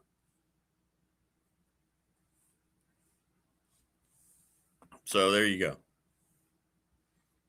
But yes, he will. Yes, he will. He will. So maybe it happens today, and everybody can rest easy. Maybe they're hearing enough about it internally too from people that they're just ready to get it out of the way now. But it'll be interesting to see if that means that will be the last one. Like, if he is announced, will that be it for this year in the portal? I mean, I don't know the answer. We'll just have to wait and see. So we'll see. We'll see. Bezos says, I want Indiana to win it all because the fact they have not done it historically. That's true. We'd have a first-time national champion. That's right. That would be kind of cool. That would be kind of cool. Prometheus says it does make sense so they can land the UNC guy. I guess, but players know, and I'm sure the UNC guy wasn't kept in the dark, right, about Grunkemeyer, because that thing hit before they brought in the UNC guy. It was being reported already. The UNC guy, it's tough to find a backup. I know they paid him substantially, and for a lot of guys, that's enough. Like, we're not throwing any shade at him. It's just, if you're going to take money and you're going to be a backup, it takes a special kid to have that mindset. And if he fits that bill, then that's great. Mendoza doesn't seem like a Vegas guy, but he will make the best of it. Yeah, I don't think he'll care as long as he's the number one pick. But he's also a guy who won't be one of these, I refuse to play there because they're bad, or I don't want, he's going to go and make somebody, he'll make the Raiders substantial again very shortly if they get the right coach. And I don't know who the Raiders are going to hire as the new coach. It kind of has to be a dual thing, I think. I think they has to be in sync. I mean, you could pair up. I mean, look at, Trevor Lawrence, Urban Meyer. Oof. Been a lot of times quarterbacks, young stud quarterbacks that were, drafted number one or in the top 2 or 3 come as the franchise, and they're just not they're not paired with the right guy as a coach. So we'll see. We'll see.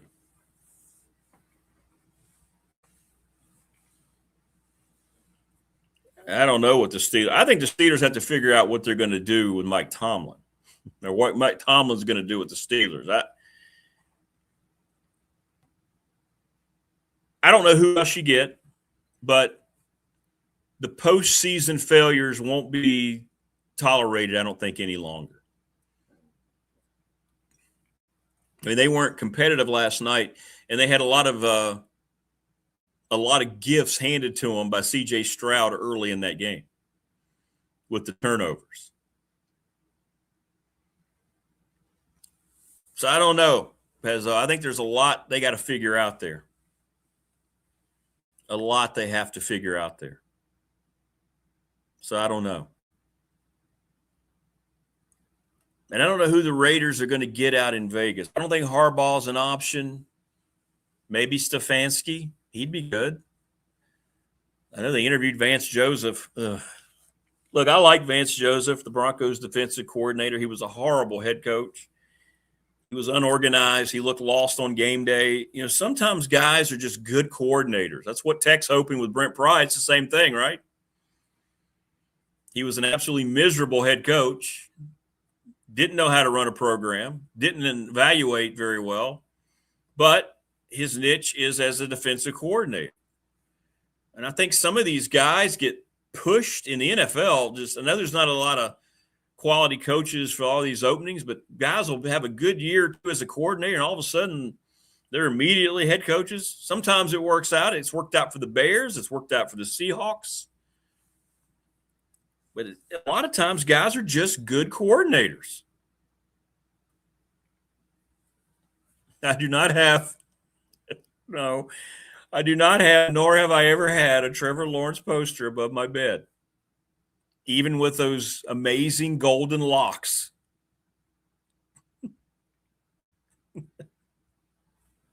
I have not. It's not true. Not true at all. So I don't know, because you got a lot of questions now. I think the momentum's going to build that he won't be there. I think as this week goes on, it might be time. Only 3 head coaches over the last, 50 years plus in Pittsburgh. So when was Chuck Noll? 71? Somewhere around there, and he had that great draft class. But a lot of times, NFL teams take these flyers on these guys, and it's, you got to be careful, man. You have got to be careful. Some work out, but, man, it's a big difference coordinating one side of the football, and then all of a sudden you're the CEO. You have to run the organization. You have to coach the team. It's not easy. Yeah, the Bills-Jags game was a good game. It was. Bills are dangerous, and they're favored against my Broncos, which is now a Saturday afternoon game, which is weird. Very, very weird. But it was a good game. It was a good game. Really, really, really, really good game. TLB says 3 red flags for Franklin. Fired with a 104-45 record. Built a wall between him and the press. Okay with canceling game against JMU before coaching his first game at BT. That decision came above him. It's a poor decision. I mean, you might be the most adamant Tech fan and follower, but dropping JMU is a bad, bad look. Having that one to be the one of the 2 that you're dropping is a bad look. There's no other way around it. I know that they're not happy in Harrisonburg. We're going to have Matt Rohn talk about it next week. They're not happy. And it's a program that's in flux, too. It's a program that has a new coach. It has a bunch of new players. You could probably get them up here, and you might even be favored.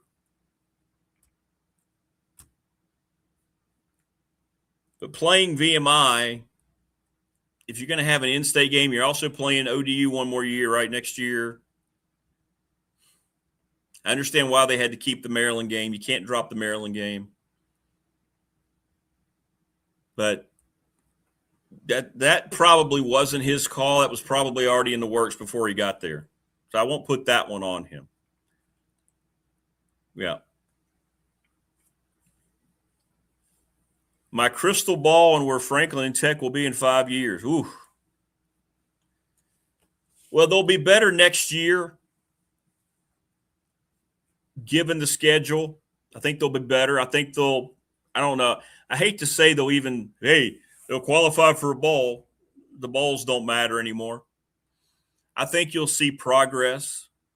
What I'm curious about, Prometheus, I want to see how this coaching staff develops. Like, there's a lot of unproven guys on that coaching staff. Offensive coordinator, Pry coming back. How does he fit back in to a defensive coordinator? He had to swallow a lot of pride to come back to a place that just fired you. He took a lot of wrath from Tech fan. He's coming back. How does that work? How do the new position coaches fit? How does the new strength coordinator? So 5-year plan, we'll see. I expect them to look better next year. They have to be better organized than they were on the field under Pry.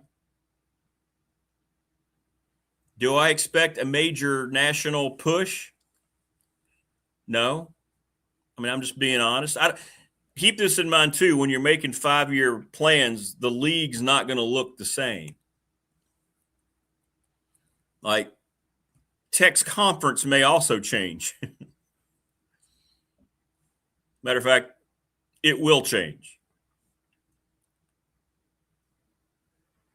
But do I see them all of a sudden becoming a national power? No. Do I see them being more competitive year in and year out in the ACC for ACC championships? Sure. I mean, they can't be much worse. So it's got to improve. And it's not like the league's a juggernaut. So you expect a natural progression. Right? I mean, the league's not – we just saw it. I mean, this past year, Duke won the title game. Virginia had the best record. Duke won the title game. And maybe the ACC, that was a little deeper than we thought with Miami here playing for the national championship. Maybe the ACC was just being promoted by the SEC and Big Ten media as being unworthy and horrible. Maybe it wasn't nearly as bad as you thought. Just because Florida State and Clemson weren't very good doesn't mean the rest of the league wasn't good.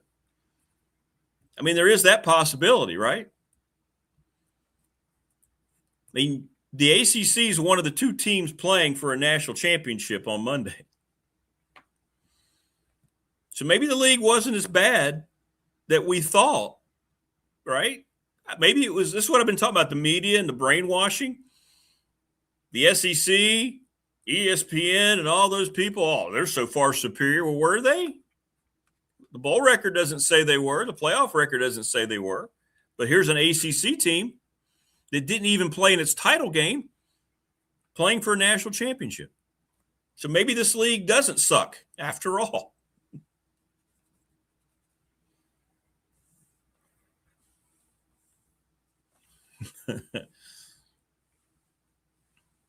$5 years going to be a national podcaster. If I'm alive, you never know. We got to get to 1,000 subscribers. Please subscribe, like, and share. But we did hit over 1,000 views again yesterday, so that's good. Yes, they have, Prometheus. The ACC has played the SEC very tough. So 5 years, I don't know. Next year, I think things will be better. There'll be momentum. They're going to have more money coming in. Fans are going to be excited. We'll see if he can maintain it. See how the coaching staff develops. He's rolling the dice on his coordinator, both coordinators. Pry, of course, has prior experience with him as a coordinator. And I do believe the landscape of the ACC is going to completely flip. It's not going to stay the way it looks now. No Mike Burnett today, by the way. Mike is traveling to Dallas. Tech plays SMU tomorrow. And he called me last night. He was going to try to do it in the airport. I said, this is maybe we'll do it later in the week because the airport stuff doesn't work.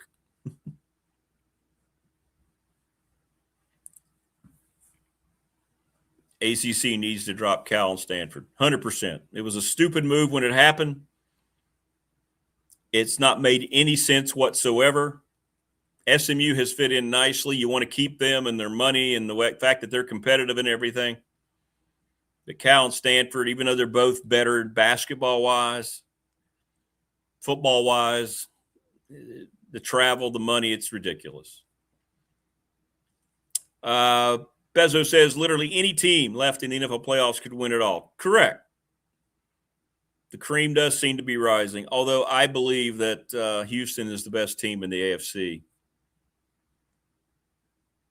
I believe Houston will play Buffalo in the AFC Championship, and I'm going to go, the other one's tough. Rams and Seahawks.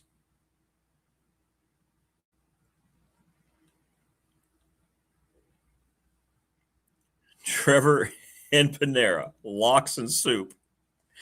I like to get my Panera soup and croissants that destroy all my dental work and just sit there and dip it while I stare at the Trevor Lawrence Golden Locks Clemson poster, by the way.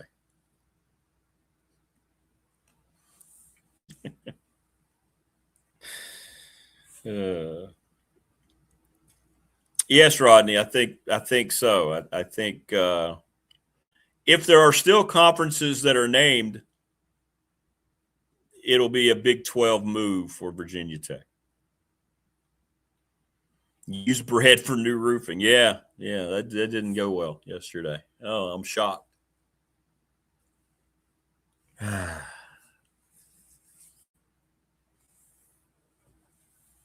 I don't know what the ACC is going to look like. I think it's hard to tell. It's hard to tell. It is. It's hard to tell. We don't know. Look, everything's being controlled by the SEC and the Big Ten. By the way, I didn't bring this up. I meant to bring this up yesterday. Did you see this? This kind of slipped under the radar. And I'll find it. And this is what's going on behind the scenes. You ready? It went under the radar. This is Heather Dinich. I think that's her name. Is that her name? ESPN, is that how she says it? Dinich? Is that what it is? Is that what it is? The Big Ten is willing to consider, a 16-team playoff in 2026. But only if, now you ready for this? Only if the SEC will commit to a 24-team field in 2 years. Greg Sankey says he has no interest, the SEC commissioner, in committing to that right now. And if Sankey and the Big Ten commissioner, Tony Petitti, can't reach a compromise by January 23rd, the field will remain at 12. So here you are with what we've said all along. Two guys are controlling everything that's happening in college football. This is Heather Dinich from ESPN. How about that? So Sankey and Petitti are basically controlling whether or not there's going to be 12 or 16 teams in the playoffs. And the only way the Big Ten is going to agree to 16 is if they eventually get to 24. How about that?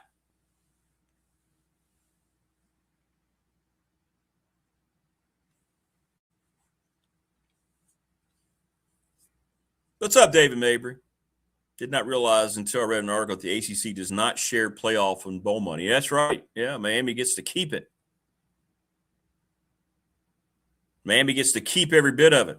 That's not a good plan for a conference, but I guess it does reward as part of the pay for success for pay, right, that they put in. Rick needs an ASMR channel reviewing the whole pyramid. Yeah, I would do that. I would do that. I do like spinach, though. I do like spinach. The future of Penn State football. Much like Tech, you could put in the same type of qualification. I think Matt Campbell's a good hire.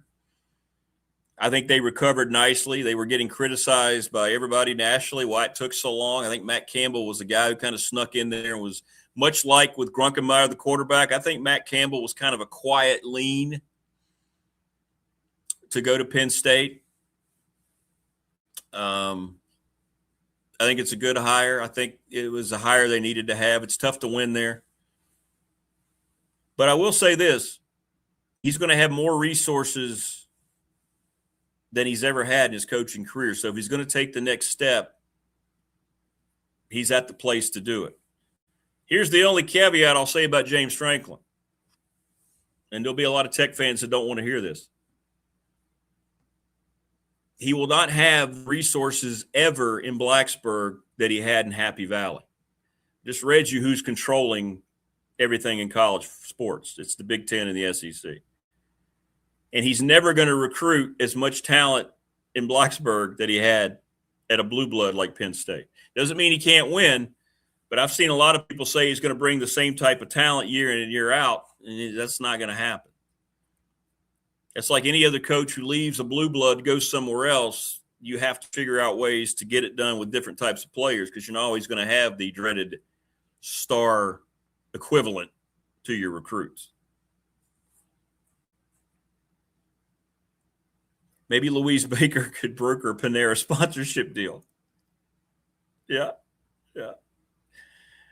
16 teams, no buys, end it there, Brian says. There you go. I think 16 makes sense. FCS has been doing it very well, haven't they? Not heard one complaint about the FCS in their playoff. Not one.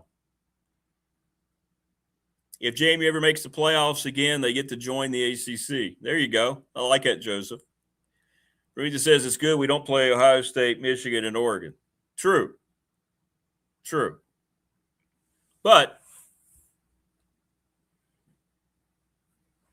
I've had a lot of people say that, he's going to do what he did there in terms of recruits. Well, no, that's a special place, man.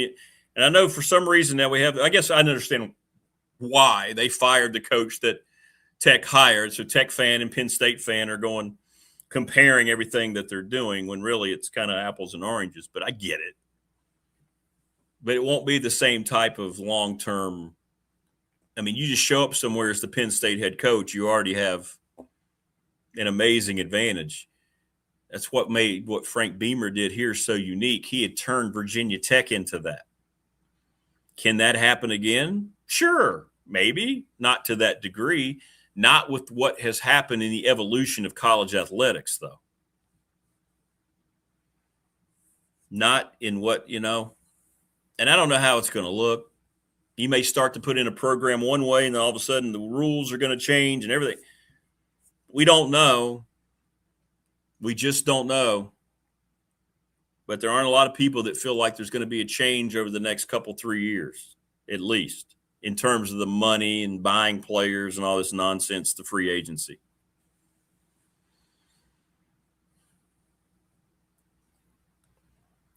Prometheus says, I think it's easier to win at Tech than Penn State because of that conference. Well, yeah, it could be. Yeah, could be. Although I won't say he didn't have better players at Ohio State and Michigan, but he had similar. And Oregon came in and they recruit on a different plane because of the Nike money they have. Right. Maybe it's up, Thunderman. How are you? Perhaps Franklin does here what he did at Vanderbilt. Yeah, there you go. That might be a better comparison. Yeah. Does Rodgers retire? I think so. I think he will.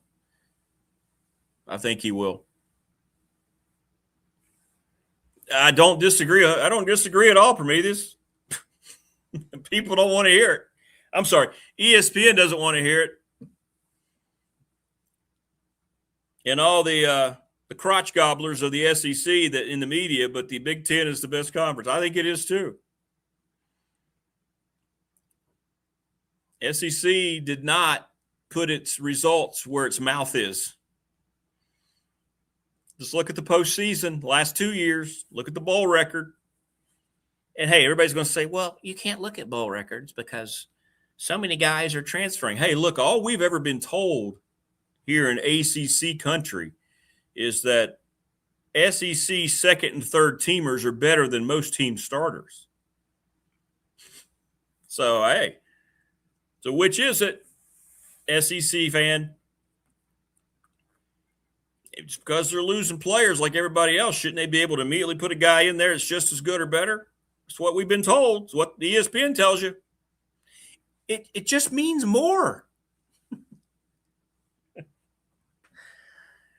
What an arrogant and horrible catchphrase. It just means more in the SEC, does it?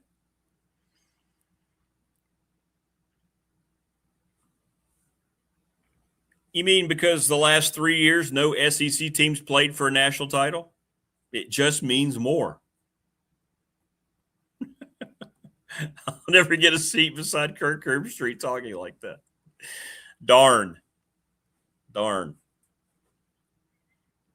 God, he's so bad on the NFL games. Whew.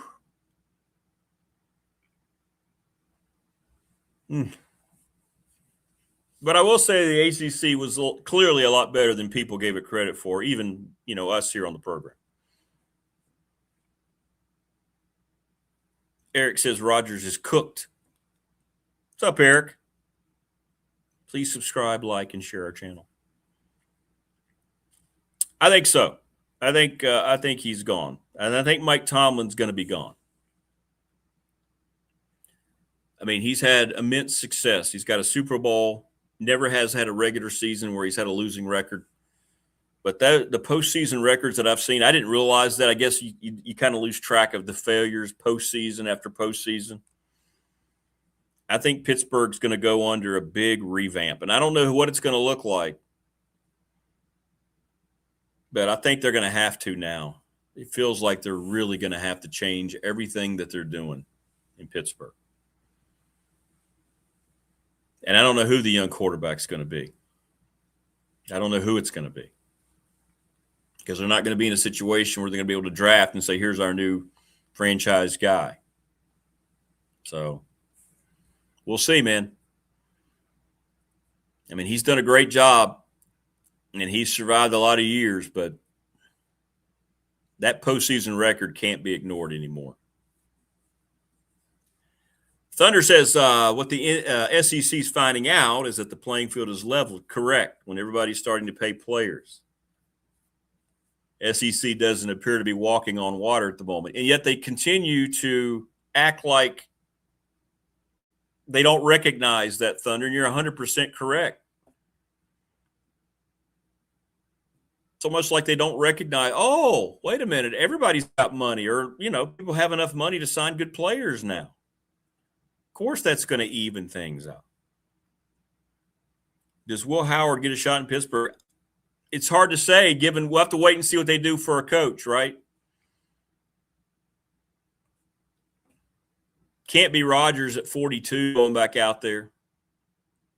He's done. As Eric said, he's cooked. Yeah, as much as the SEC has all the money and resources, yeah, it's evened out the playing field, 100%. I mean, Mark Cuban donated $30 million all by himself to Indiana football for their NIL.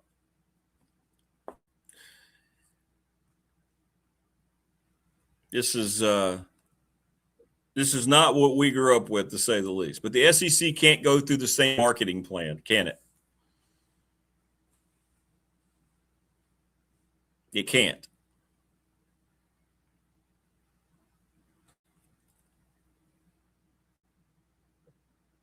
Because it's not the same. It's not the same environment. ESPN is going to have to change that mantra. I don't ever want to hear it just means more ever again. Just stop. What's up, Anthony? Good morning. ACC on the way up. Miami, Tech, UVA, Louisville, investing heavily. Yeah, UVA is back into it. Lots of money. They did not let up. Retire the terrible towel too. The Tomlin era is over. Now, terrible towel has to stay because that's like tradition. TOB. But I do think Tomlin will be out. I do. Might be wrong. And look, and I've been a guy who's been a big proponent of Mike Tomlin. But now, after that last night, that was a team that didn't look like they thought they had any chance of winning that game. And they didn't. They didn't. Even as badly as C.J. Stroud played. What was their total yardage last night? Just curious. Let's look at the team stats here. Pittsburgh had 175 total yards.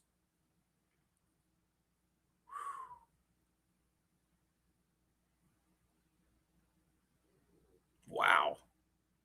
They won the turnover battle and had 175 total yards. Yikes. Rodgers was 17 of 33. That Houston defense is the truth, and they're going to win the Super Bowl. Aretha says, I'm noticing UVA is all in again. They are. They are. I knew they would be. We talked about this because it worked. They just had a record-setting season. Do you not think that more people are going to donate? It worked. They tried an experiment there that they'd never done before, and it worked. Virginia Tech's doing something they've never done before this year, and hopefully it'll work the same way it did in Charlottesville. TLB says you're right. They may need the terrible towels to wipe the tears. I think Mike Tomlin stands for a lot of the right things in sports that you don't see. But I think it's time to let it go. Yeah, the terrible towel is bigger than Tom. The terrible towel is representative of the steel curtain.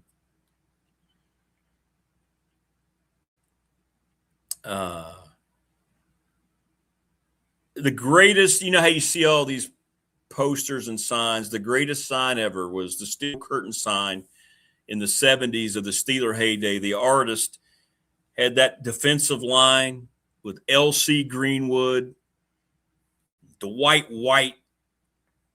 of course, Mean Joe Green, Ernie Holmes standing there. You know what I'm talking about? The steel curtain. They always showed it back when you watch those NFL films on that white. Looked like a sheet. That's what the terrible towel is all about. Steelers haven't been the same since Bane destroyed the stadium. Batman. You're right. They never recovered. UVA's finding out winning is fun. Well, UVA finally has people down there in administration that understand, oh, football is important, huh? UCLA just hired a new chancellor that actually came out and said, we have to get football good here again. It hasn't been for 20 years because they had people who didn't give a damn about football. Bob Chesney's going to sign 45 guys out of the portal. I don't know where that puts UCLA. I'm just telling you that they, at least now they've turned their attention to it.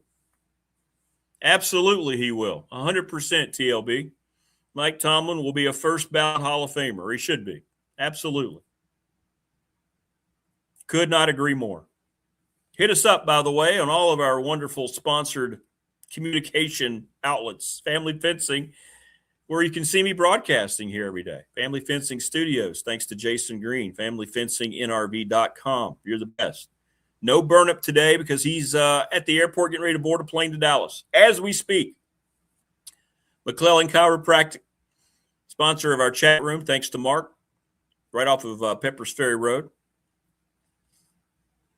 He's the best.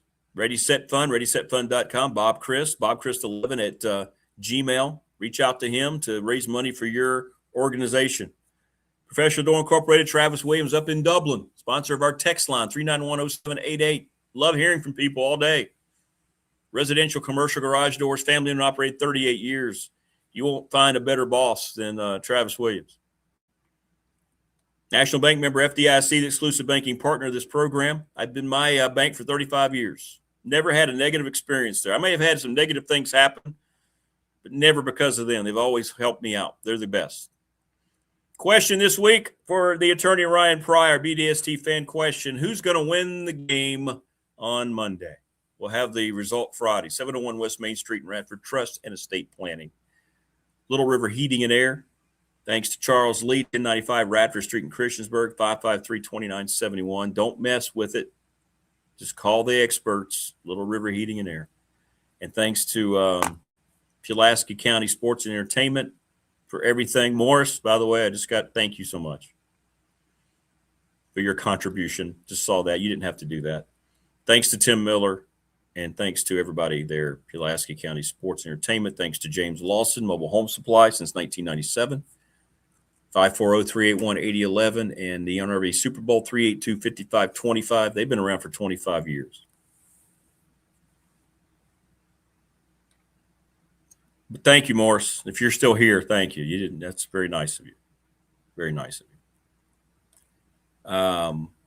If you want to become not only do we need more sponsors, but if you want to become like a premium member, just ask Wayne and Brian Oliver. They're green for a reason there in chat. Nothing like those Raiders-Steelers games. Yeah, I tell you what, man. Raiders-Steelers in the 70. For not being on the same coast and not being in the same division, that was, the Immaculate Reception kind of got the whole thing going. Great games. Wayne says, I long for the days when everybody liked the Cowboys, Steelers, Dolphins, 49ers, and Redskins. I don't know if it's changed a whole lot.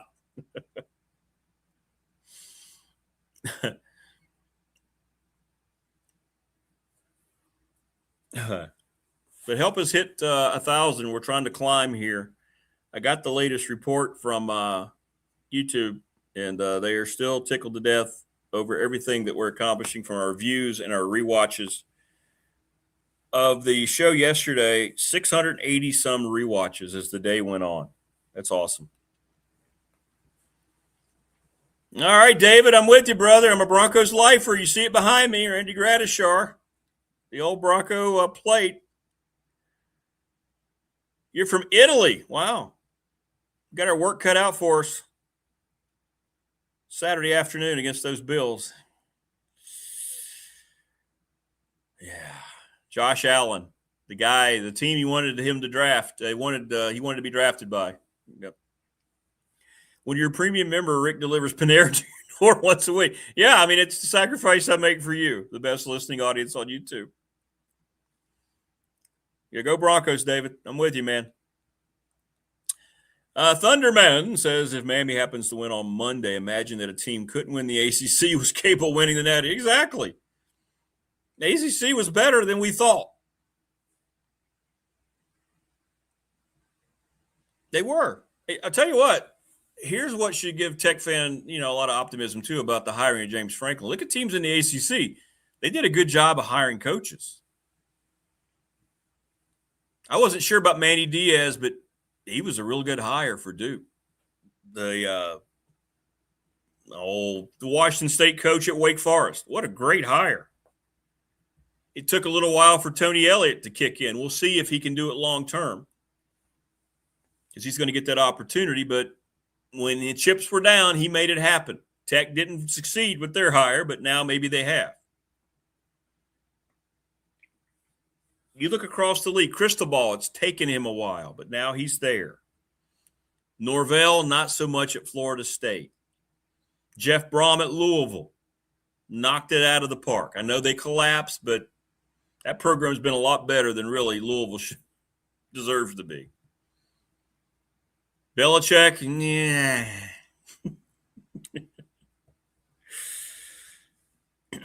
Just talking about newer hires. We'll see. We'll see. But hey, let's give the league some flowers. And I'm not going to count Stanford and Cal. Just not. Keep in mind that SMU, who just joined a power conference, has more money than anybody else in the ACC. That's why they're good for the league. There is no school in the ACC that has the kind of donor support and rabid money support that SMU has. None. As a matter of fact, there's nobody in the SEC that even comes close. when they needed the money to get out and to do what they needed to do,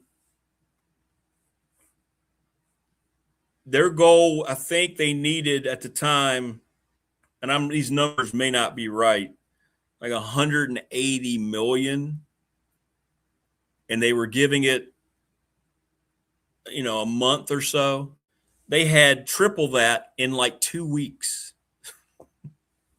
It's like, really?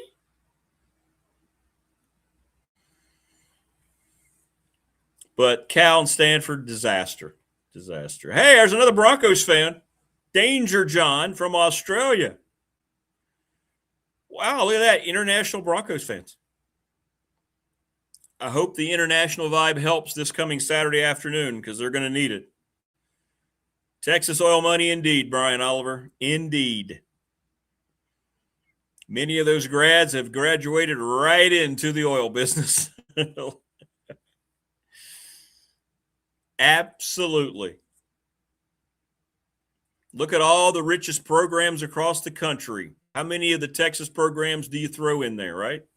Don't even have to bring up the Longhorns or A&M. That's a given. Houston, SMU. Heck, I'm good friends down there with the North Texas broadcaster. Talk about there's money here. That's why, North Texas has made a lot of strides. Rice has a lot of money. They don't win, but they have a lot of money. I don't think they're wearing the classic jerseys. I don't think you can in the playoffs. Maybe you can. I don't know how that works, Wayne. They have such stupid rules in the NFL. I think you have to wear your basic jersey. I don't know. I think they're just wearing the new one. They're not wearing the classic throwback.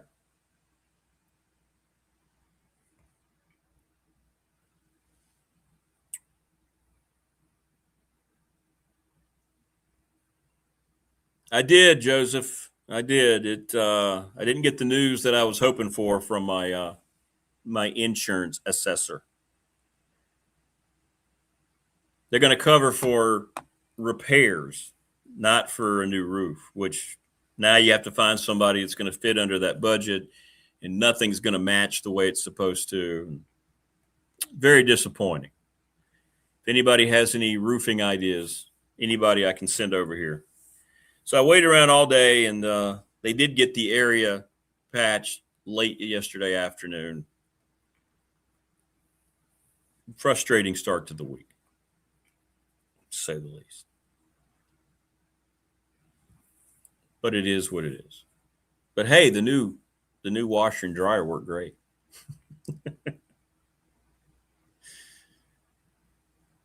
Yeah.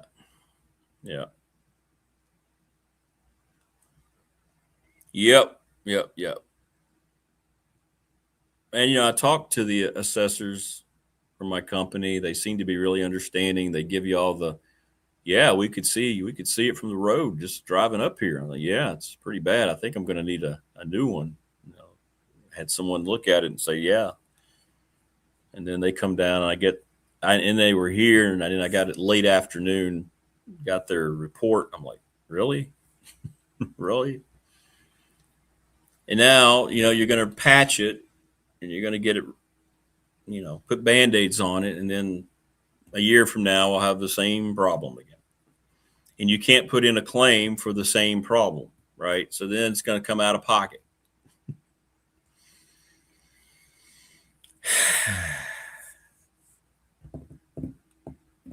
You ever just wake up and feel like the system is against all of us? Right?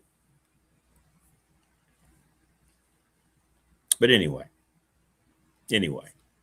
we're all for one another here, and that's all that matters.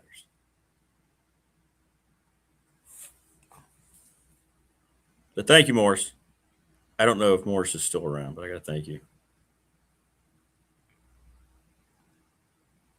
Morris, by the way, is wanting to plan a BDST. What did he send me here? So Morris is going to be in town from the Palm Coast the 19th through the 26th. He's going to come up, find a place, and he wants to meet a lot of the peeps on that are in chat.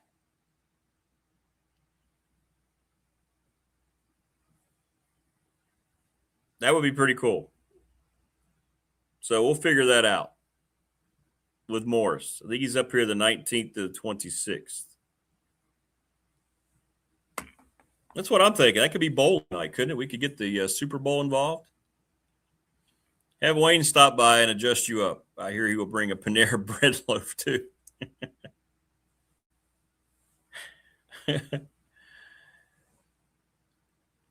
We will be there between 8 a.m. and 10 p.m. We'll see you sometime in those hours. Yeah, that's kind of what it was. Yeah, I got like a 6-hour window, and I'm like, well, how? Well, do I need to be here? Yeah, we prefer you're there. As if, okay, what about work? Just assume that, hey, it'll be fine. You can get out of your work. And then you wait around. You think, well, okay, it'll be worth it if I get the news that I hope I get that, hey, yeah, we got you covered, man. Get you a new roof. Nah.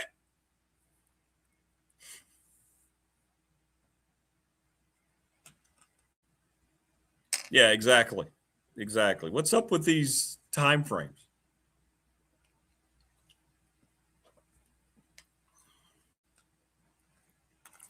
But I'll say this, and they're not sponsored of this program, but Lowe's,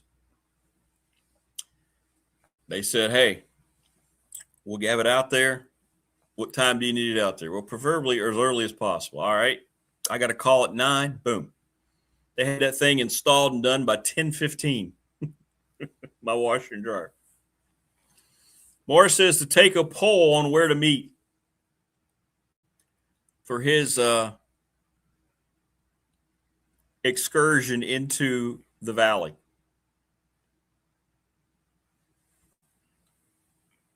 Super Bowl is, the Super Bowl is what we're talking about. The NRB Super Bowl. Panera, TLB says, no, we're not going to. No. Yeah, I saw the hockey fight, by the way. Thanks for the text. The little kids, I saw that. There was a youth game in between intermissions of a NHL game, and those kids got into a fight. It was great. And the officials just let them fight. It's great. And they had it down too, man. It was a real hockey fight. It really was. Yeah, it was. It's the front slope, Prometheus. The back slope, admittedly, I went out and looked, was okay. It's the front facing slope is where all the damage is. So that's what I'm going to have to look at. Yeah, I think. Just leave the back alone. If it doesn't match exactly, the only people who's really going to know are people who are flying overhead.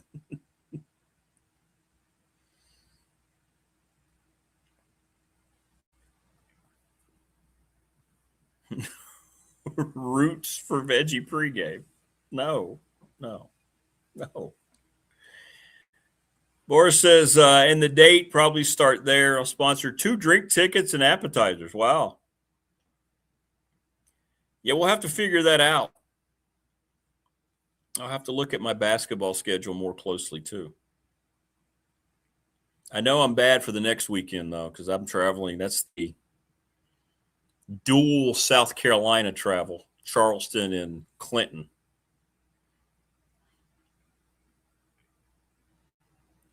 So I'll be out for that. We'll figure it out, though, Morris. We'll figure it out.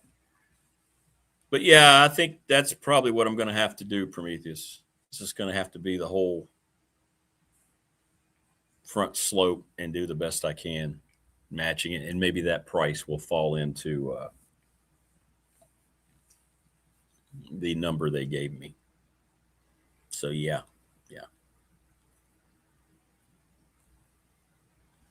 Creed will know. Well, Creed is, he doesn't know much because he came in and he went to his new sleep spot, which unfortunately it used to be right here beside me, but now he's moved it upstairs in the boys' room, my son's room, and he's got a little area now. So I guarantee you when I'm done with the show, when I go up to get my jacket on to leave for Radford, he'll be there. Are you really? Are you in Clinton, South Carolina? Come see us. Presbyterian. Radford and Presbyterian on Saturday. What the hell's the date? Hang on. Saturday the 31st. Radford. It's a 2:00 game, I think. That's cool. So Jen won't be there, but I'm going to use her place as my hub in Columbia to help me with that trip because it's about halfway. So, yeah.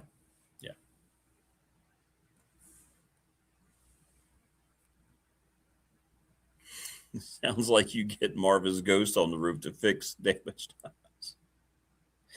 Marva freaked out, didn't she? Marva heard something. She didn't like that. Apparently, her kids are already off to school, and she was, whoa.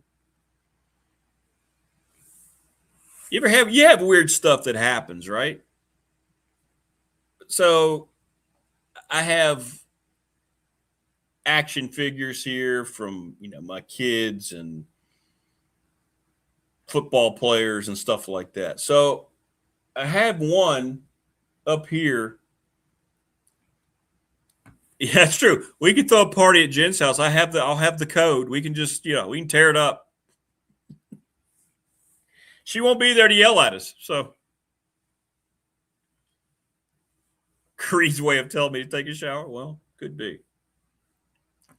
So this was, when was this? Back over the summer, I think before I started the new show. I'm not going to tell that story. You're going to think I'm nuts. But my fiance witnessed it too. So I feel like it wasn't just me, freaking out, having some kind of brain issue.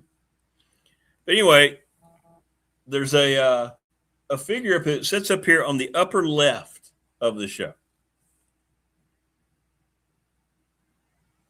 Yeah, Marva says, yep, confirmed. Bowling Springs, 3 hours away from Chapel Hill. Okay. No, there's nothing in Clinton. Correct. That's why I'm going to go back from Charleston late.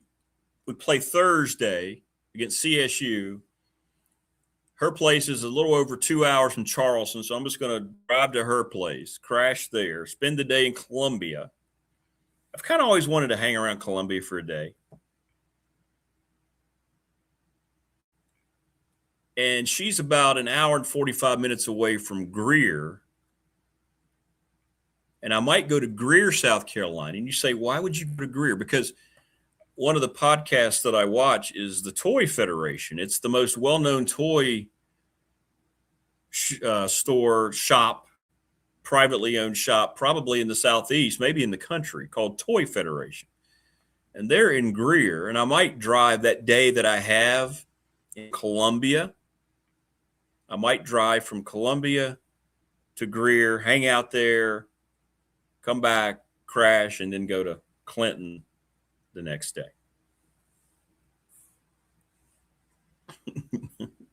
But yeah, there's not much down there for me. You're right. Food, hotels, interview Shane Beamer while you're there. I'll just walk around campus and wander into the football office. Hey. In the old days, the neighborhood men would show up with tools and help you re-roof the house. Yeah, it happened when I grew up on the farm with our barn and stuff. Yeah. You didn't have to ask them, man. They just, yeah, that's not anymore. Get some Magnum PI toys at Greer. If I end up doing that, I'm going to be looking for some cool stuff. I just want to see all the cool stuff. But check them out. They're fun. I'm giving them a free promotion here on the program. Toy Federation. They're good. They have a lot of stuff. But we'll do something with Morris the week before that. So that'll be fun. A lot of fun. So tomorrow, what do we have? We have Keon tomorrow. We have Damian Sordelette. And Donnie Lynn's going to join us tomorrow. Maybe David Teal, too. I got to figure out if David can jump on tomorrow. So we got a lot going on in the show on Wednesday. And then shortly afterwards, I'll be driving to Boiling Springs to check us out tomorrow night on the Radford Radio Network, 7 o'clock. Should be a dub for the Highlanders. Gardner Webb's really struggling. They've had a lot of injuries. They're 2-16.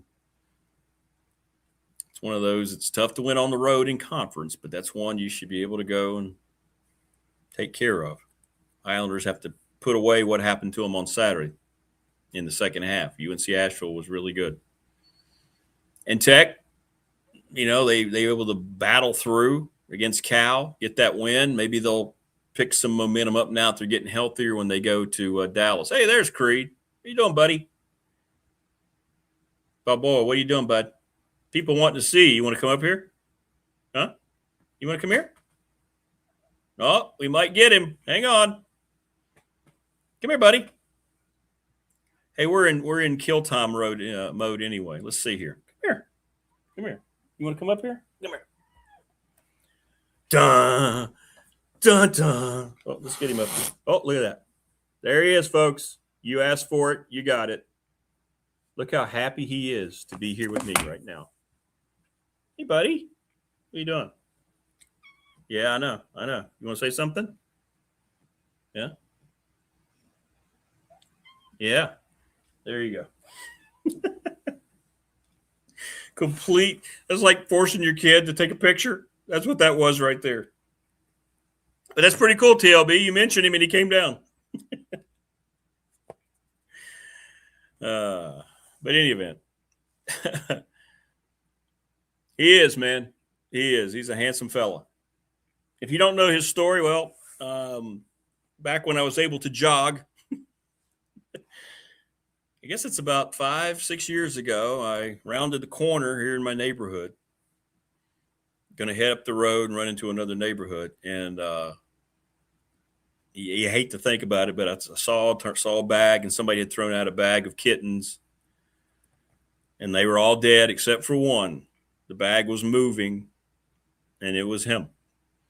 And I'm sitting there.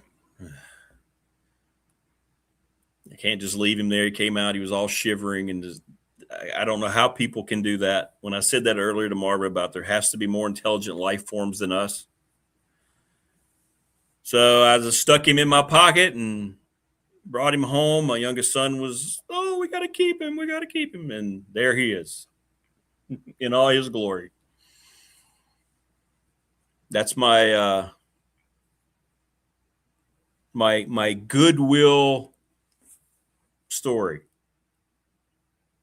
And it was a great decision. He's been an awesome pet.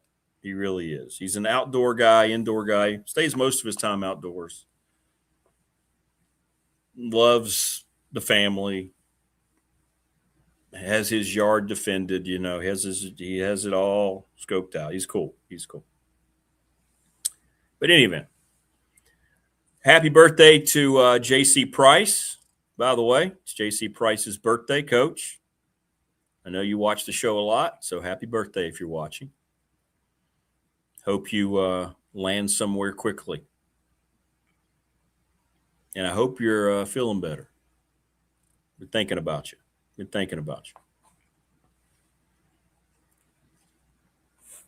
Thanks for everybody who sent me a lot of messages today. My goodness gracious. Text line has been popping. The professional door text line, chat room here in McClellan Chiropractic is always popping. They do. Okie Nation does love JC. I was hoping he'd be part of this. If he ends up not being in any capacity, I think that's a big loss. I really do. I think Pearson Prelo is a big loss. I don't know anything about these other guys. I know Midget has got a Tech pedigree, but those are good coaches, man. Good coaches. I mean, and I hate it didn't work out. Look, I know because of the prior relationship, the failed head coach is getting the benefit of the doubt now as a defensive coordinator. I would have hoped that guys like that, but their longevity and how they've been, and would have gotten more of the benefit of the doubt. But apparently that's not going to happen.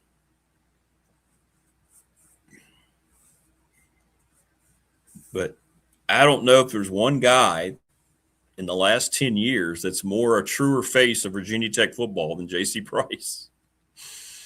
All right? I just never forget, he got his flowers, man, when he beat UVA and the cigar and that was so much fun. Because Tech wasn't supposed to go down there, right? That was Brandon Armstrong, wasn't it? The quarterback? They weren't supposed to go down there and win that game. That's when the Tech fans came on the field and they were all just celebrating down there. They get knocked Virginia out of a lot of stuff.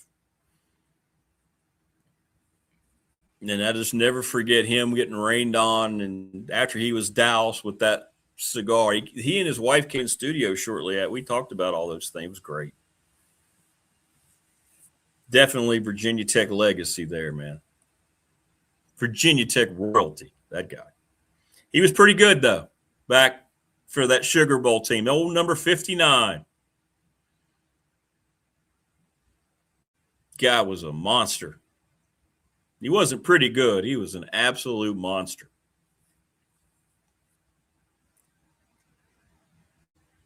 But he also told us the same thing. It's Cornell Brown is the most important recruit in the history of Virginia Tech football. I've heard that now from 5 people that were around during that time, right? Obviously, Beams, Bud Foster, JC, Phil Omasian, and Todd Grantham. Cornell Brown, the most important recruit in the history of modern Virginia Tech football.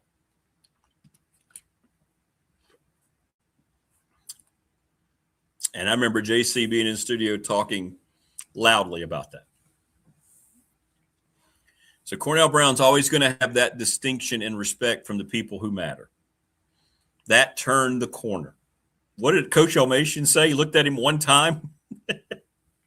He said, "We'll never get this guy." Remind me to ask Coach Elmo when he starts breaking down the Tech portal class, which, by the way, he's going to do. He wanted me to announce it today. He's going to break down every position to talk about Cornell Brown one more time. I just like to hear him talk about Cornell Brown. Not Steph Curry. Oh my. Oh, no. Oh, no. That was out of nowhere. New fan question of the week. We ready? For the attorney Ryan Pry. Thanks, Wayne.